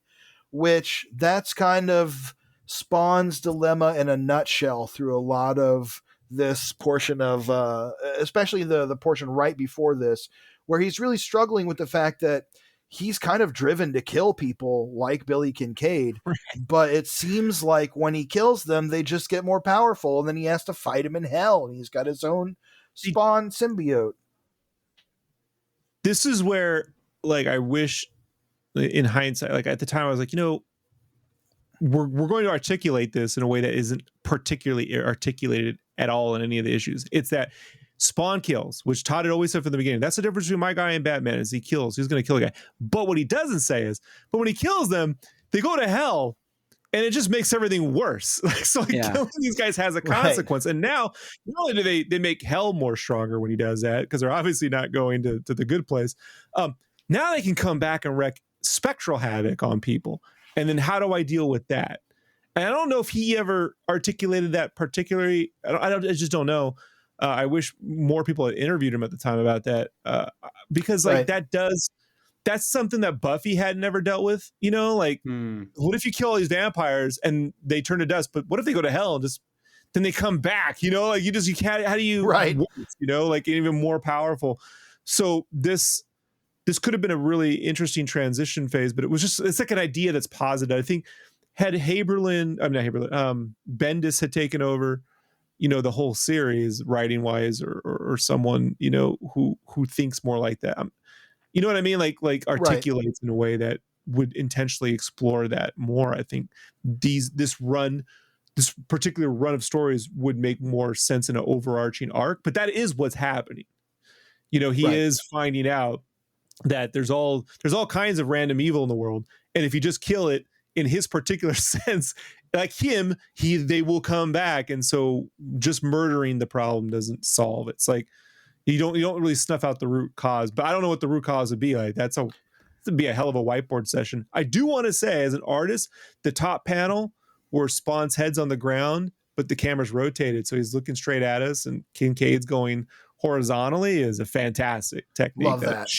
Should be lifted and put in. I know now. I'm like, I should have stole that. It's very cinematic. The whole page. We do another one. I'm swiping that layout. That's a great idea. You know, this is a couple years before the like so-called cinematic comic boom, I think, where it was all the widescreen comics, as they say, like Brian Hitch and everything. Yeah. But this era of Capullo's art in particular feels very cinematic to me. And I think it's because of his mastery of layout and storytelling that he finds those moments like that, where it's like, I can do an interesting visual trick that sells the story in the visuals as much as sells the story in the layout as much as in what's actually being depicted. But it's still a comic. It doesn't feel like you're reading a storyboard, you know, which I personally, as a fan, as an artist, have never liked seeing comics being drawn as storyboards. If you look at the art of the Matrix, when Steve Gross drew that, they're cinematic, but they're more like this cinematic. They're not literally storyboard cinematic, you know, and I'm drawn to this 100%. And I think that the reason this feels, and I'm going to say the word again, it's going to lose all meaning in a second, cinematic, whereas some of those storyboard sort of, that storyboard style feels less cinematic when you just look at it, is because there's motion in the way a comic is drawn. There's, there's dimension in it that's not in the storyboard because you're trying to capture that on film rather than on the page. Right. And so I think it's that kind of contrast. And I think the next page is a great example of that. The way that the panels, we see like the chains, then we see Spawn's hand reaching up to the pew, and then he kind of reaches to his forehead. But the panels are slowly like moving up as we understand that Spawn is standing up. It's very subtle, but it's a little bit of movement. And then it is these like I love the perspective of this shot of all the guns kind of pointing at Spawn as he's framed by them. Right. But they're also like no gun ever devised. I to this day, I've been like I'm not a fan of realism guns. You always get these. Liefeld would talk about this once, like he'd draw the vacuum cleaner guns, and then like Jim Lee would get the gun nuts come up to him after Punisher with the guns and ammo magazines and critique every weapon. Like you don't want those guys. But in this case, it's like, okay, it is pistols, but man, I just having the hardest time. I've always had the hardest time with this. I'm like, you know what? Sometimes, man, a deadline's a deadline, Rob. Like, let it go. But it's still a great composition, right? It's just like clearly it was done. As long as you kind of get what it is. That's fine, right? Yeah, we get it. 100%. Rob, I'm so sorry. Are you sitting in Al Bundy's living room right now? For the rest of my life. All right. Well, There we go. It just hit me. So Spawn has all these guns pointed at him. It's a great shot, but yes, these are guns that have like barrels on nested barrels. It's like they just had some fun with them. Again, another one of those, like Capullo does these like quick cut, like sequential panels, like those inset panels where it's like 4 in a row and you see the cops all like whirling towards where Spawn is. The lights go out and he disappears. He kind of sits up on the building. I love this page. This, again, another thing that Capullo loves to do with just a page like this. This could easily just be a splash page of Spawn sitting on a rooftop, but instead it's 4 panels. It's a close up of Spawn's face. We zoom out a little bit. We see him sitting on something, and then finally, fully in silhouette, we see him go, "Ah, shit!" And it's like his body language is great. We're seeing more Al Simmons than Spawn here on this page, I think, in a way that I like. This would have been a perfect time. The moodiness, the mood of it works great, but this would have been a great time to actually say, I can kill these guys, but apparently that won't be enough. Right. That's true. Something to that effect, like, because the "oh shit" is saying it, but in a comic, man, sometimes you got to actually say the thing so you can say it's there, because sometimes people, it's not really there, man. Like, well, I would be the pot. I'd put it right there. We get that actually on a page, though. I will say, I get what you're saying, that would be a great spot for it. We do come to that in a minute. Twitch shows up just as Spawn is brooding, interrupts him and says, "I've got a box for you. There's a head in it." And he says, this is where we got that little quote from the beginning where he sneaks up on Spawn. He says, "How'd you know where to find me?" And Twitch says, "I don't actually know. I've had kind of a sixth sense since that bullet got lodged in my brain and you saved my life." And Spawn's just like, "Whatever." I love that Spawn's reaction to that is, "Whatever. Why are you here?" Twitch says Sam doesn't know he's there.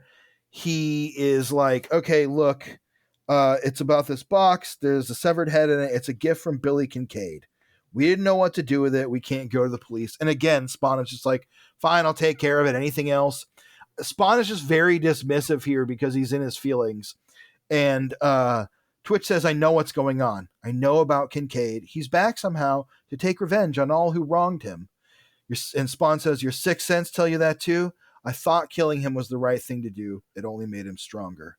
And here they argue. Twitch says, "You made a judgment. You did what you thought was right, and it turned out terribly wrong. I understand." And Spawn says, "You don't understand, Jack." But I read it the first time as, "You don't understand, Jack." And I kind of like that better.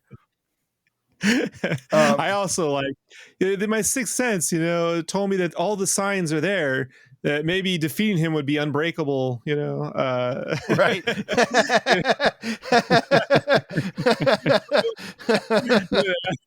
Like, oh, I see. Oh, yes, that's very interesting.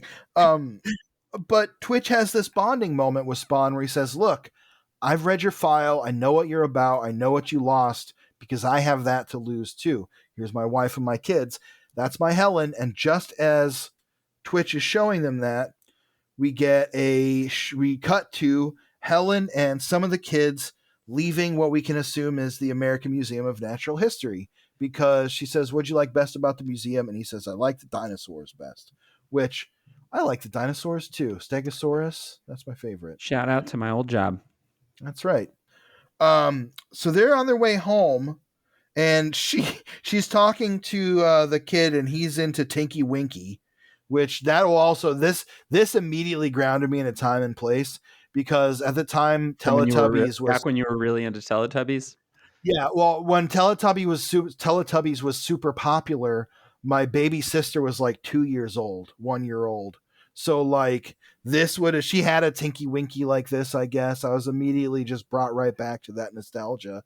It's funny also that it's just fucking Tinky Winky, because we all remember that people lost their fucking minds about Tinky Winky and his weird purple triangle or whatever. We put Telespawnies and Sponkulus. There is one issue too. So. I know. See, it all comes full circle. Think of everything. Yeah, well. Gee, Mark, you think of everything. They're nice little subway ride is interrupted by a guy who is firing off a gun to get everyone's attention. He's got ketchup on his hat. That's right. He's got a ketchup hat. Cat's up. Hats up.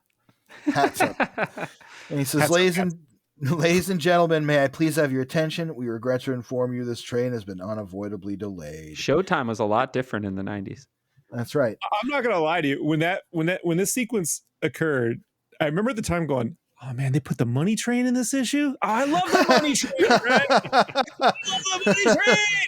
I guess that was the most contemporary sort of reference here. This was probably I wanted Wesley Snipes to play Spawn. You know, I could see Woody Harrelson being a Twitch if you had to go, if you couldn't get as Buscemi. You know, I could see it. I could see it. Seen it back in see it. So back with Ethan Crone, he and his agent are still, or no, this is not his agent anymore.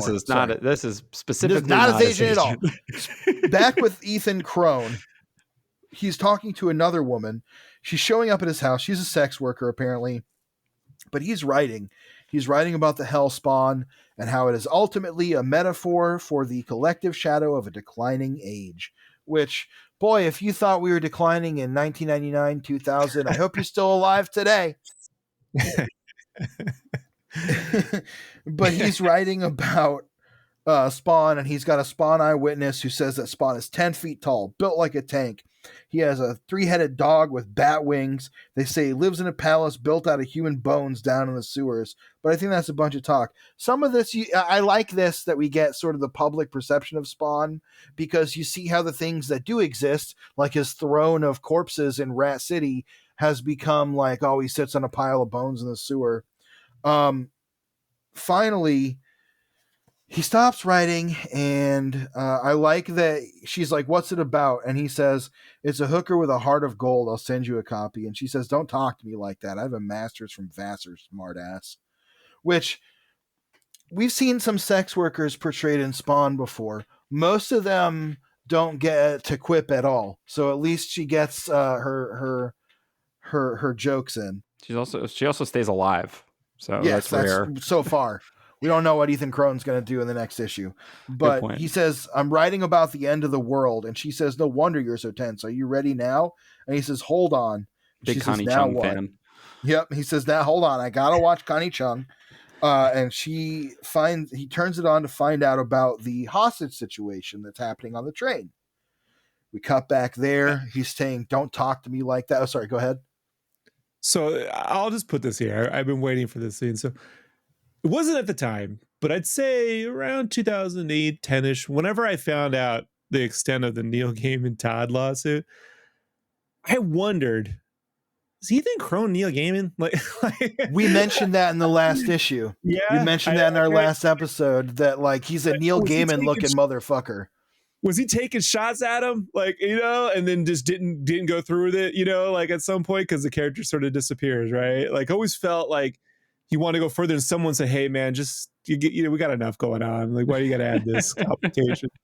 But the hooker thing, definitely, you know, I was like, well, knowing what we know now, having the perspective we have now, this really does read a little like Neil Gaiman, like, come to my room, watch me write, and then watch me watch Connie Chung.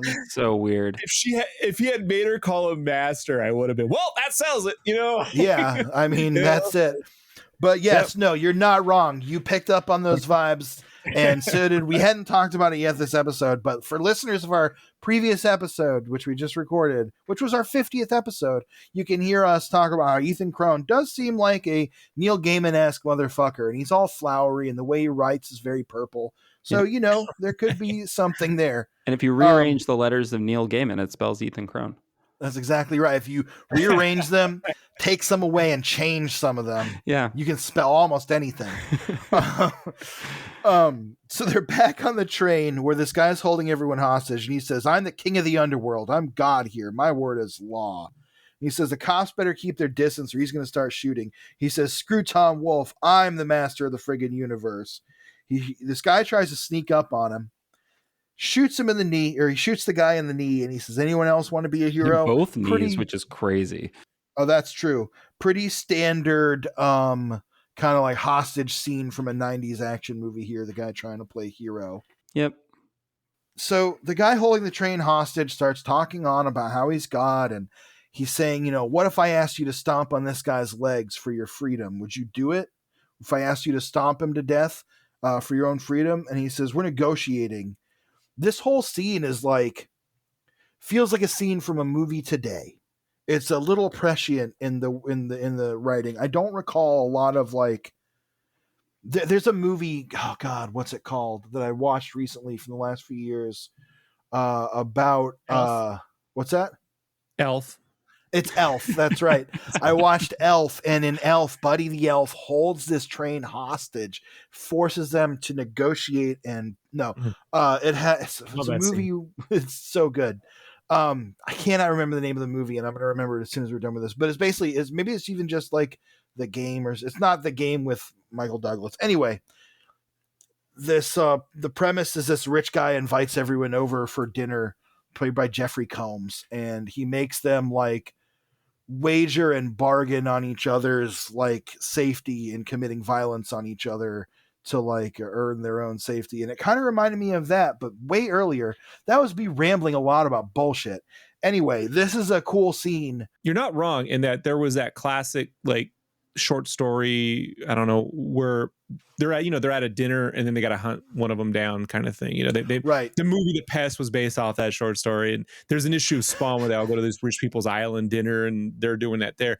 So those kinds of outer limits, sort of procedural, little murder theater dinner bits are in the DNA of this kind of storytelling right now, in Spawn. Right. I'd also say, if I had a note, and this was my note at the time, was that I felt like when Kincaid takes over bodies, they should have the green eyes, or that way, or a spectral element to them, just so visually we know that we're not just seeing random violence, because you can never tell in Spawn when just random violence, or is this Billy Kincaid, doing stuff like that. One of Heaven's vampires. One of Heaven's vampires. I don't like that. Right? Joker face on the top panel. Yeah, that's true. He sure does have Joker face there. This is something you've listened to our podcast, at least some episodes, Rob. So you've probably at this point heard me say that I was not really a fan of Greg Capullo before reading Spawn. Did not really enjoy Scott Snyder and Greg Capullo's Batman very much. I was very critical of a lot of aspects of it. But through reading Spawn, I have grown to love our King Capullo. I really, really appreciate his art in a way that I didn't before. And at this point, I think you said something like this earlier. You were saying this at the time this was coming out, way ahead of me. I had to come to this after it had already happened. But reading this now, I feel like I get how Capullo became the Batman guy off of this, Right. Or it took forever. He did a really good interview with Kevin Smith back in 2015 on Fat Man on Batman. If you want to listen to Capullo ever given it, because he doesn't get many, go listen to that. And he had a lot of demons at the time, a lot of personal issues he was dealing with. And so I can sort of see why that didn't happen sooner, Right. But modern comics, I kind of drop out of mainstream comics after Bill Jemas left Marvel, and it went Joe Quesada took over completely, right? I like the Kyle Baker drawing Red, White, Truth, Black. I don't really care for everything looking like David Finch. I love David Finch. I just don't need the whole universe looking like David Finch and that whole Quesada run and, Wolverine origin. And I've sort of found DC books kind of hit this same similar flavor around the new 50, before the new 52, like that, the Jeff Jones era of guys who were just they got a certain look and a certain vibe.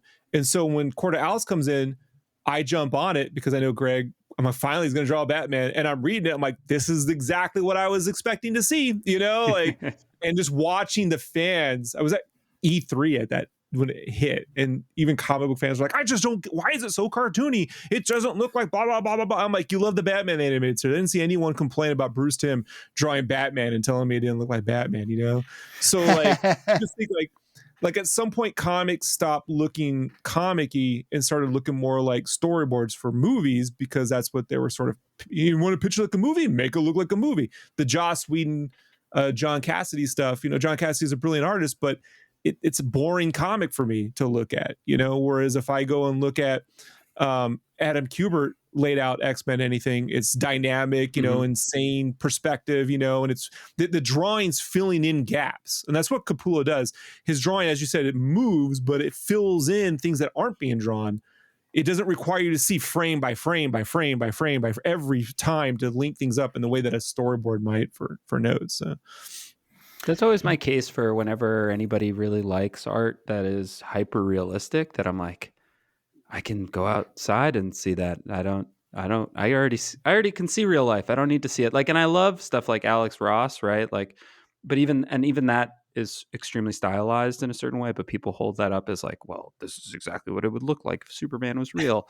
And I'm like, I don't know that I necessarily want to see that. That's always my defense of like the super cartoony or super exaggerated, or like, I don't know, I want Cable to have 1 million muscles and thousands of teeth. Yeah, there's an exception to every rule. How many Alex Rosses have there been? Because I've seen them try to make Marvels too. I saw them try to do more Kingdom Come. Like it's like when they try to make more Watchmen, you're like, you're not really gonna do that, no matter who you get. No. So no, everyone has their moment. I just think that these books go through waves, and we've had a pretty consistent wave for me since Wolverine Origin, Civil War. And now it's definitely more varied, so sometimes that could throw people off. They go, this should all be a house style. I don't think there's any one answer to it. I'm just glad that there has been room for Capullo to do this stuff. And I think there's more. I mean, the fact that it irks me to no end, guys, this is a side tangent, but like when Kelly Baker did the Red White Truth book and they did a trade paperback, because Quesada drew the cover as this realistic Isaiah Bradley, you're like, that ain't the book at all, man. If I saw that cover and thought it was amazing, right? It's a nice piece of art, and I open up the book, I'm gonna be mad. That's not representative of what's when you open the book up. It's this animated meets Steranko thing, what are you doing? Right. So I just don't redraw the whole thing if you don't like the art, whatever. But Capullo, I just think, has a style that can appeal to someone like me who's looking for more cartoony. But if you're looking for seriousness, he can do that too. He's doing that at the same time. You're not having to pick one or the other with Capullo. Yeah, I tend to agree with you. I think maybe I see some different waves throughout that era, like the time since Civil War, the post-Marvel Civil War era. I think there have been a couple epics at Marvel through that in my capacity as a chronicler of that time. But I think you're right that there has been, especially among fans, a contraction of people who are willing to, let me rephrase that. Among the people who spend a lot of money on variant covers, there has been a contraction of acceptance of different types of comic art that go beyond just the very square Jim Lee hyper rendered sort of mid 90s standard comic art. And I think that in a lot of cases, people who don't actually understand what they're looking at would reject something that actually sort of embodies those traits in a way that is more interesting, like a Greg Capullo or someone like that who is drawing these comics sort of on that same ethos, came up in that same era, but it's not just copying that same rigid structure over and over that people seem to want to see. So before people just go, well, this is Rob's opinion, what does he know? And I'm like, well, my opinion actually is informed because I did licensed apparel for Marvel, every major license, Marvel, DC, Star Wars, all this stuff from 2005 to 2015. Okay. Yeah. So, and let me tell you something about licensed apparel. When you're putting stuff in Walmart, Hot Topic, everywhere under the sun, a lot of that art, other than the big Civil War pinup, a lot of it you wouldn't sell to the mass public. It wouldn't sell. And so I started putting like the Jim Lee stuff, which wasn't available to us, like the Jim Lee X-Men and the Todd stuff. A lot of that wasn't available to us through Marvel. I had to get the old copies, scan them, rebuild them, put them on there. And someone said to me, well, Rob, they're just buying nostalgia. So it's not that this cartoony stuff or this type of art is what sells. It's that they're just buying nostalgia. So I'd get the brand new Ed McGuinness Hulk stuff, right? Brand new, hot off the press. That'd sell. So I'm like, well, that's not nostalgia, you know? So I'm just saying that in the way that sometimes when you play a video game, you can say something feels like a video game, and sometimes something feels like a movie when you're playing a video game. It doesn't feel like a game, it feels like a movie. And that's not a bad thing. But if you really want to hit the mass market consistently, Nintendo makes games that feel like video games, right? No matter what they do. And other people sometimes are making video games that are really strongly executed, but they don't feel like a video game. And I think sometimes if you want to know why there's a disconnect, that's a disconnect. Comics, at the end of the day, I still feel should have a certain line quality to them that feel like a drawing. And I think manga connects in that way. It still feels like a drawing. The minute you move away from that drawing aspect, I mean, could you imagine if they had done that weird Fleer ultra rendering to Calvin and Hobbes and took away all the lines? Right? Could you Photoshop and just, you know, like, he's 3D, man. You're like, I hate life now. Like, you heard it here first. Rob is going to remaster Calvin and Hobbes in that style. That's his next project. It feels like when they cut to The Simpsons and they all have pink skin or something like that. Like, yeah. So back on the train in the world of Spawn, this guy's asking people like, would you kill this guy for your own life? He comes to Twitch's wife and son, and he starts talking about the parable of Abraham and his son Isaac, where God asked Abraham to kill Isaac. And you can see what's coming here. You ever been on the subway and someone starts doing that to you, right? They happens just all the time. Switch cars. Switch cars. Yeah. Just That's why I'm glad cars. I work from home now. Yeah, same. So he comes to her and he says, look, you have a choice. I'll kill your son or you can cut off his ear. She takes the knife from him and she says, look away. And so Twitch's wife takes the knife from the killer, tells her son, look away. And just as you think she's about to do what he asks, there's a slash of blood on this big yow sound effect as we see that she has stabbed the knife in his leg and is now running away from him.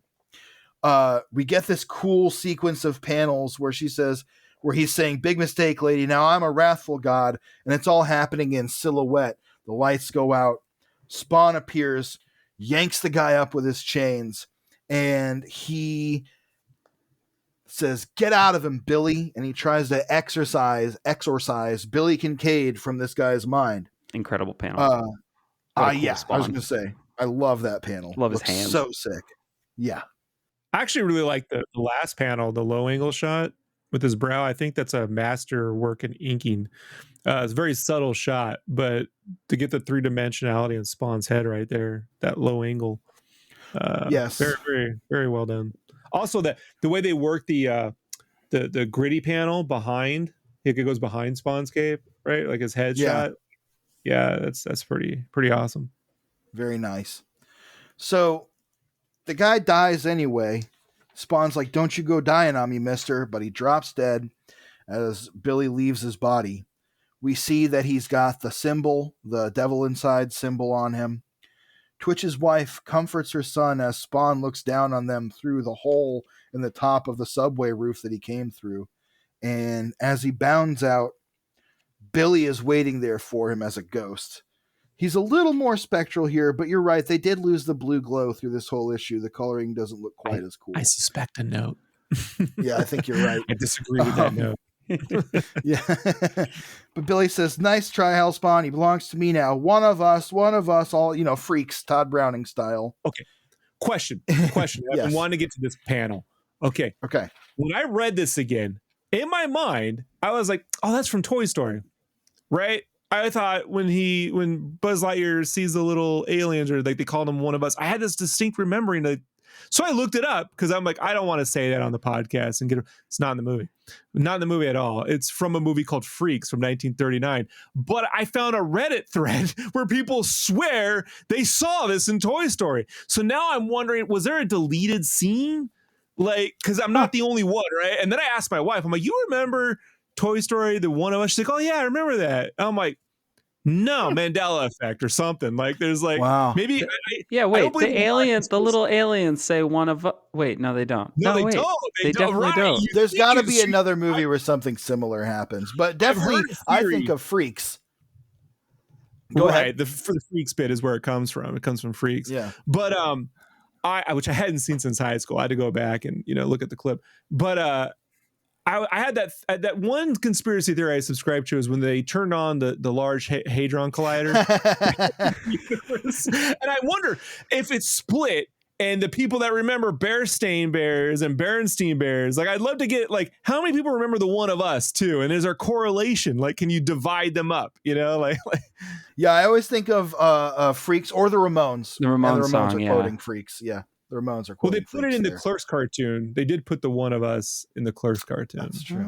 When they're in court or whatever, but it's in the cartoon. Yeah. I remember the Clerks cartoon. I haven't watched it in years, but I sure liked it at one point. It's excellent. So yeah, I think it holds up actually. Probably does. You know what? That's great. You know what? Good for Kevin Smith. A check in the W column for that guy, I suppose. Vicious. Vicious. So we cut back to Queens and we cut to Granny, Blake, and Cyan. They're hanging out. Granny is telling Cyan that she's growing into a beautiful girl. And Cyan says, "How do you know?" Which is kind of a funny moment. But then... Because you're blind. That's right. Then Granny looks out in the yard and says, "You there, get away from there." We can kind of see just the apparition, just the outline of the apparition of Billy Kincaid. And she says, "I ain't afraid of you, mister. I ain't afraid. Now get out of here and don't you come back ever." And Billy's ghost says, "I scream, you scream, we all scream. Bye-bye, little girl. I'll be back. But first, I know someone we can have some real fun with." And he blows her a kiss. So I like that because Granny Blake came into contact with Spawn's powers, that maybe now she has powers. Kind of like possible. Twitch. That's also possible. That's a good point. They get the sixth sense. They get the shinning so that we don't get sued. You want to get sued?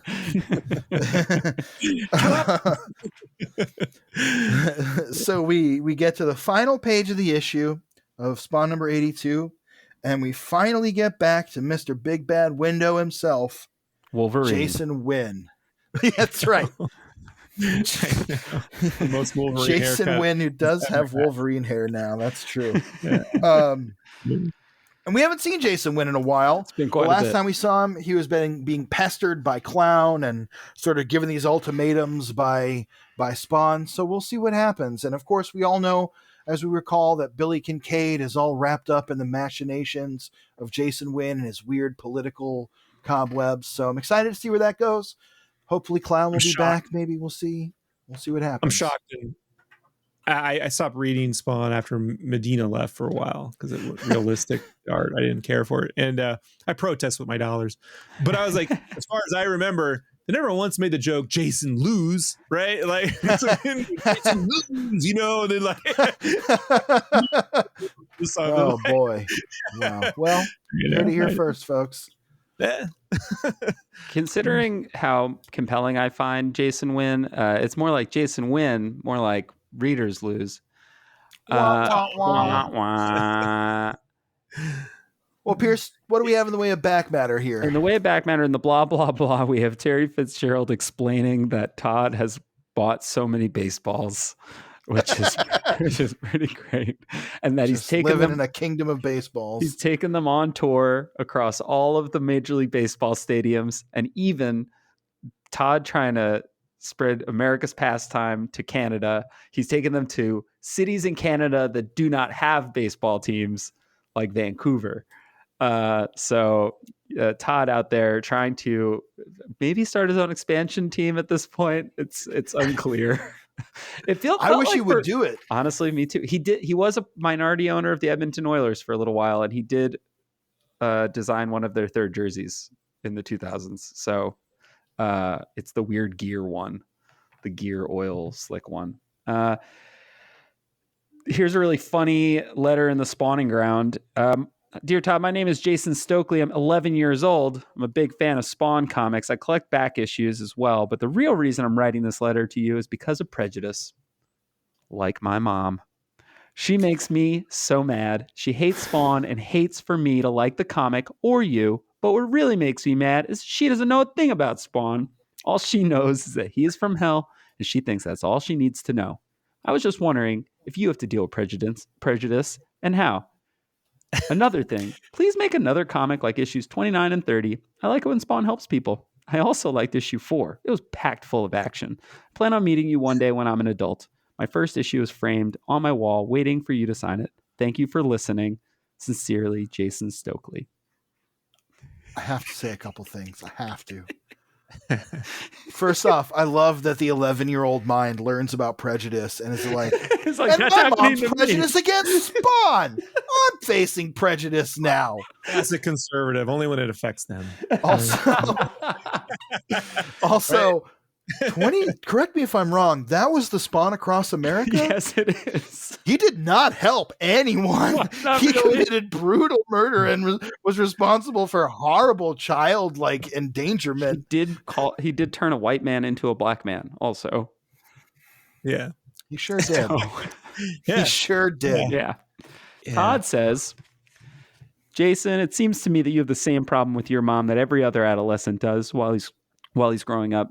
In your case, the object of conversations that might be a little antagonistic happens to be Spawn, but let me assure you that your mother is only looking to do what she thinks is best for you. If it wasn't Spawn, it'd be something else, either the length of your hair, the clothes that you wear, or the friends that you hang around with. That's what moms and dads are supposed to do. They're supposed to infuriate us between the ages of 9 and 15 when we're going through adolescence and our hormones start to rage, so that eventually when we turn 18, we end up leaving the house, and although we continue to love them, we can't live with them. What you're experiencing is something that has been going on for about the last 15,000 years or so. With the new writer on board, Brian Holguin, and a new Spawn series based on the current Spawn, the Al Simmons Spawn, in the works, you can be sure that we'll see more isolated stories like 29 and 30 that deal with child abuse and the KKK. We'll deal with those more social topics. As for having issues like number 4 that are packed full of action, we'll continue to mix those in when the time is appropriate. Or as usual, we'll try to diversify our storytelling to keep as many of you happy as possible. Do you think Todd McFarlane, when he set out to create Spawn, thought he'd have to be counseling 11-year-olds? I love when Todd brings up things like 15,000 years. That's how you know Todd wrote it. Yes. We were in a meeting. Once, one of these Zoom meetings, right? And they're great. And Todd just started quoting Abraham Lincoln one day. I was like, I love it. This is so great, right? Only Todd would start. You just don't wake up to that. I love Todd it, man. father. Also, he cut a promo, he took that as an opportunity to sell some new stuff coming down the pike. He sure did. I think what's really fun is that he's always selling. He can't really turn it off. It doesn't matter if you're 11 or 55 or there's one letter that we read recently where somebody's like, my dad doesn't like Spawn because of hell. And he's like, I don't know, maybe your dad should be reading Spawn. Maybe have him try a couple issues. It's like, Todd, I don't think that's what you're supposed to take away from this. Let's see these other somebody says that the reason that comics aren't taken seriously is because a lot of them deserve to be. They're the literary equivalent of a frozen burrito. And if truth were told, they strive for a little more, but don't worry, yours is good. And he's like, okay, I guess. I like burritos. What am I saying? Frozen burrito. I'm probably going to have Little Caesars pizza tonight. So that tells you you need to know about my taste in basically anything. I think you can find art anywhere. And I think if little 11-year-old, whatever the fuck his name is, has stuck with it, he's probably learned a lot from Spawn over the years. He's wishing comics cost the same as frozen burritos. True. I'll tell you that. That's right. That's right. $4. Somebody else writes in specifically about the Spawn movie. So they say, in case you forgot, Siskel and Ebert gave your movie version of Spawn 1 thumb up and 1 thumb down. They review their movies in a little private screening room in Chicago that's reserved only for critics and the occasional guest. Well, it just so happened that my brother was going to college in Chicago at the time your movie was released, and he had a job writing movie reviews for the school newspaper. He previewed them in the same little theater where Siskel and Ebert go. Our father was visiting him when Spawn came out, and he brought Dad as a guest to the review screening. Dad was lucky enough to sit next to Gene Siskel. Siskel managed to pay attention for the first 20 to 30 minutes of the film, and then he fell asleep. He snored through more than half of the movie, and yes, Siskel was the one who gave Spawn the thumbs down. Isn't that called falling asleep on the job? So tell me, does that bug you or what? It sure would bug the hell out of me. After all, a lot of people's decisions on which movies to go to are based on what these so-called critics have to say, especially Siskel and Ebert. I wanted to tell you this a long time ago, but I had to wait until my brother left that job. My parents were afraid my brother might lose his job if the wrong person saw this letter. He doesn't have that job anymore, so finally, here's my letter. Wow. So if you had asked me to guess before reading the rest of that, which of them have voted up and down, I would have guessed it without hesitation. I've watched a lot of Siskel and Ebert. I mean, Roger Ebert called it like the visual effects spectacular of 1998 or whatever. Siskel hates horror movies and he hates superheroes, and he hated anything like fantastical. So it's not surprising at all that he probably did fall asleep during the Spawn screening. So Todd says, now let's get down to some of the comments you have. Unfortunately, we received your letter after Gene Siskel passed away from a brain tumor. R.I.P. And we'll never know if his medical problem affected his attention span or not. Nevertheless, Siskel and Ebert did do a review, and you're right. One of them gave me a good write-up, and the other one didn't. Unfortunately, it's up to the critics to make the decision that they see best for their column. You can look at it two ways. You can either say that he fell asleep in his chair because he was tired and overworked, or bored and just went to sleep and didn't do, or bored and just went to sleep and didn't do his work. Or you can say that for him personally, I didn't deliver a movie that was compelling enough to keep him awake. If you're completely bored, you could say maybe Billy Kincaid took over his brain and find out in Spawn issue 83, right? Pretty much. Like even here, Todd's like, I don't know, he's dead now, but like maybe it's my fault that he didn't like it. Maybe it was a perfectly great movie and he was just suffering a debilitating disease. I don't know. It could be either one. Equal chance of either one, I would say. Curious minds want to know. For real. The rest of the back matter, of course, I mean, there's this Angela Pray for the Hunter poster by John J. Muth, which is pretty cool. On both, actually, that's both of those. That's the back of both of these issues. Yeah, the rest, it's just ads for toys. A lot of Kiss Psycho Circus, so not that exciting. Yeah. But I want to give a shout out to unsung hero of this era, art director Brent Ash. Huge fan of his graphic design layout on the books around this 97 to 2001. He stops getting credited weirdly around issue 70, and I think it's only because he stopped doing the inside cover design. I'm not exactly sure why, but there was a while where he was getting a ton of, like, he got a credit in every issue, and then suddenly they went away. Yeah, I just felt like it created Spawn's own look that didn't just look like a generic like Image comic or something. You know, like he had a very he brought something to the graphic design. I just don't think he gets enough credit for it. So. Definitely. Well, Rob, at the end of every show, we like to do a little thing we call final thoughts. So, final thoughts on Spawn issues 81 and 82. Keep the glows, man. Keep the ghoulish glows. I love spectral Billy Kincaid, you know, and I really do think, you know, I thought it was setting up for Granny to have more of a spirit, like, you know, like Zelda Rubinstein from Poltergeist or something, you know, like, so there's all these things here. They just ultimately don't manifest in that way. They manifest in a different way. But this was fun procedural monthly comics. I mean, every month I was like picking up an issue. It'd be on the Bahnhof.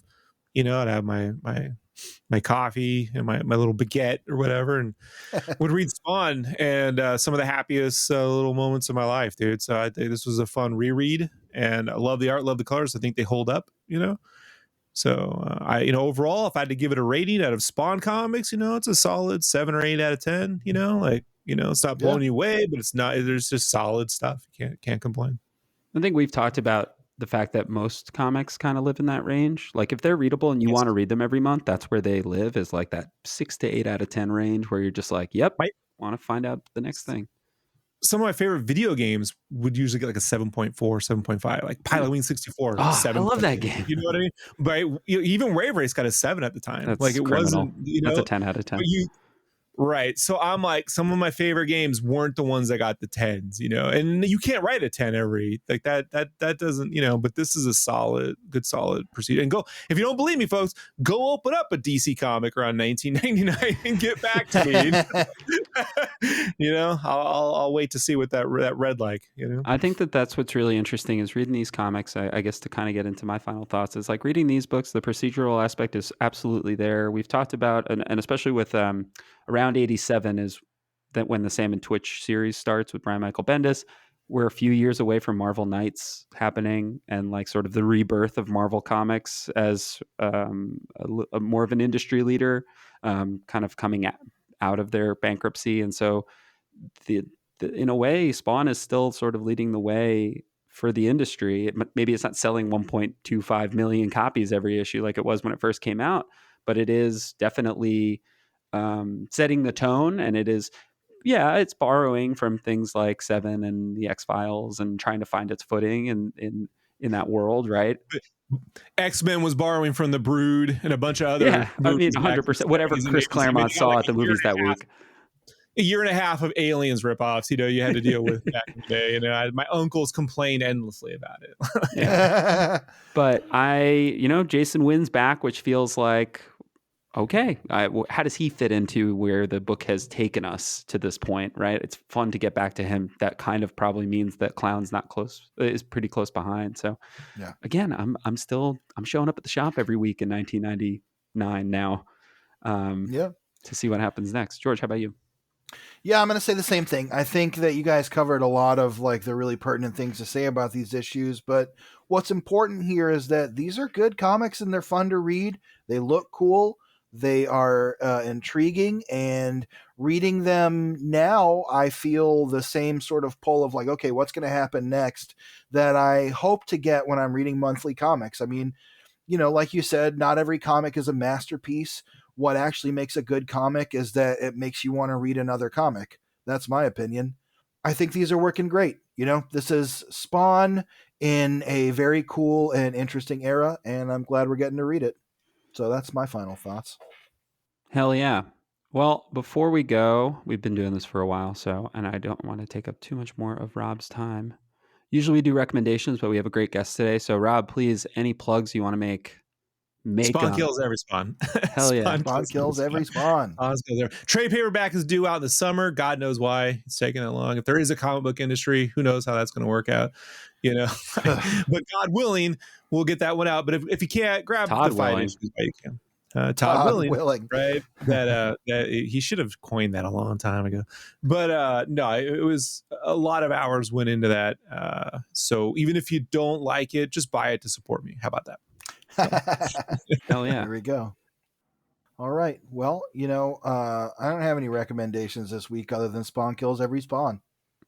Hey. And I'm going to also recommend your YouTube channel as well. Search Sketchcraft up on YouTube and at Sketchcraft. At Sketchcraft. Yeah. We do a regular show called Sketchcraft Shout Out.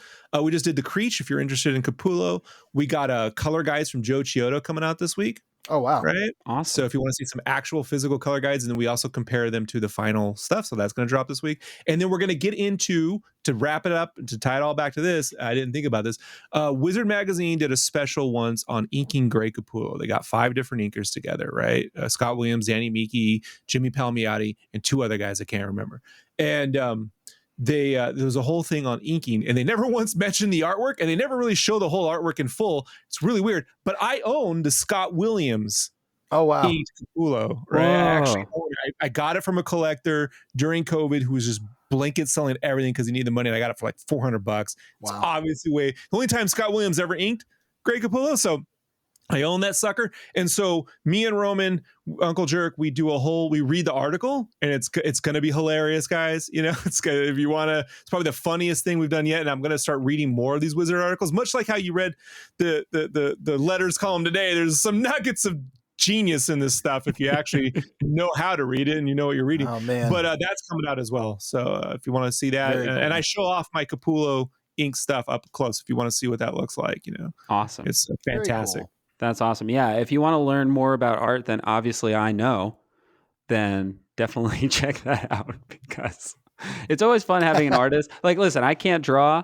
It's like playing music. I can't play an instrument, so hearing people talk about the art that they can make is so incredible, because I just don't have that perspective. I have a dumb writer brain, and I just look at things and say, look, it looked good, and that's enough for me.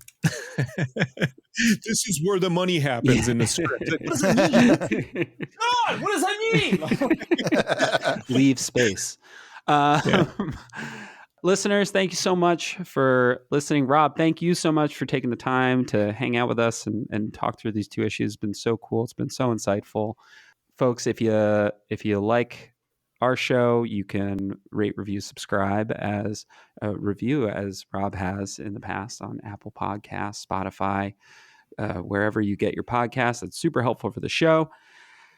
If you want to follow us on social media, we're not super active on it, but we're active enough at Spawnography or at Spawnography Pod. You can find Rob, you're at Sketchcraft pretty much everywhere. Yeah. Everything. Sketchcraft, everything. There we go. My new website's coming up this week on Squarespace. I've been redoing it. I thought it would take 3 weeks. Took me 6.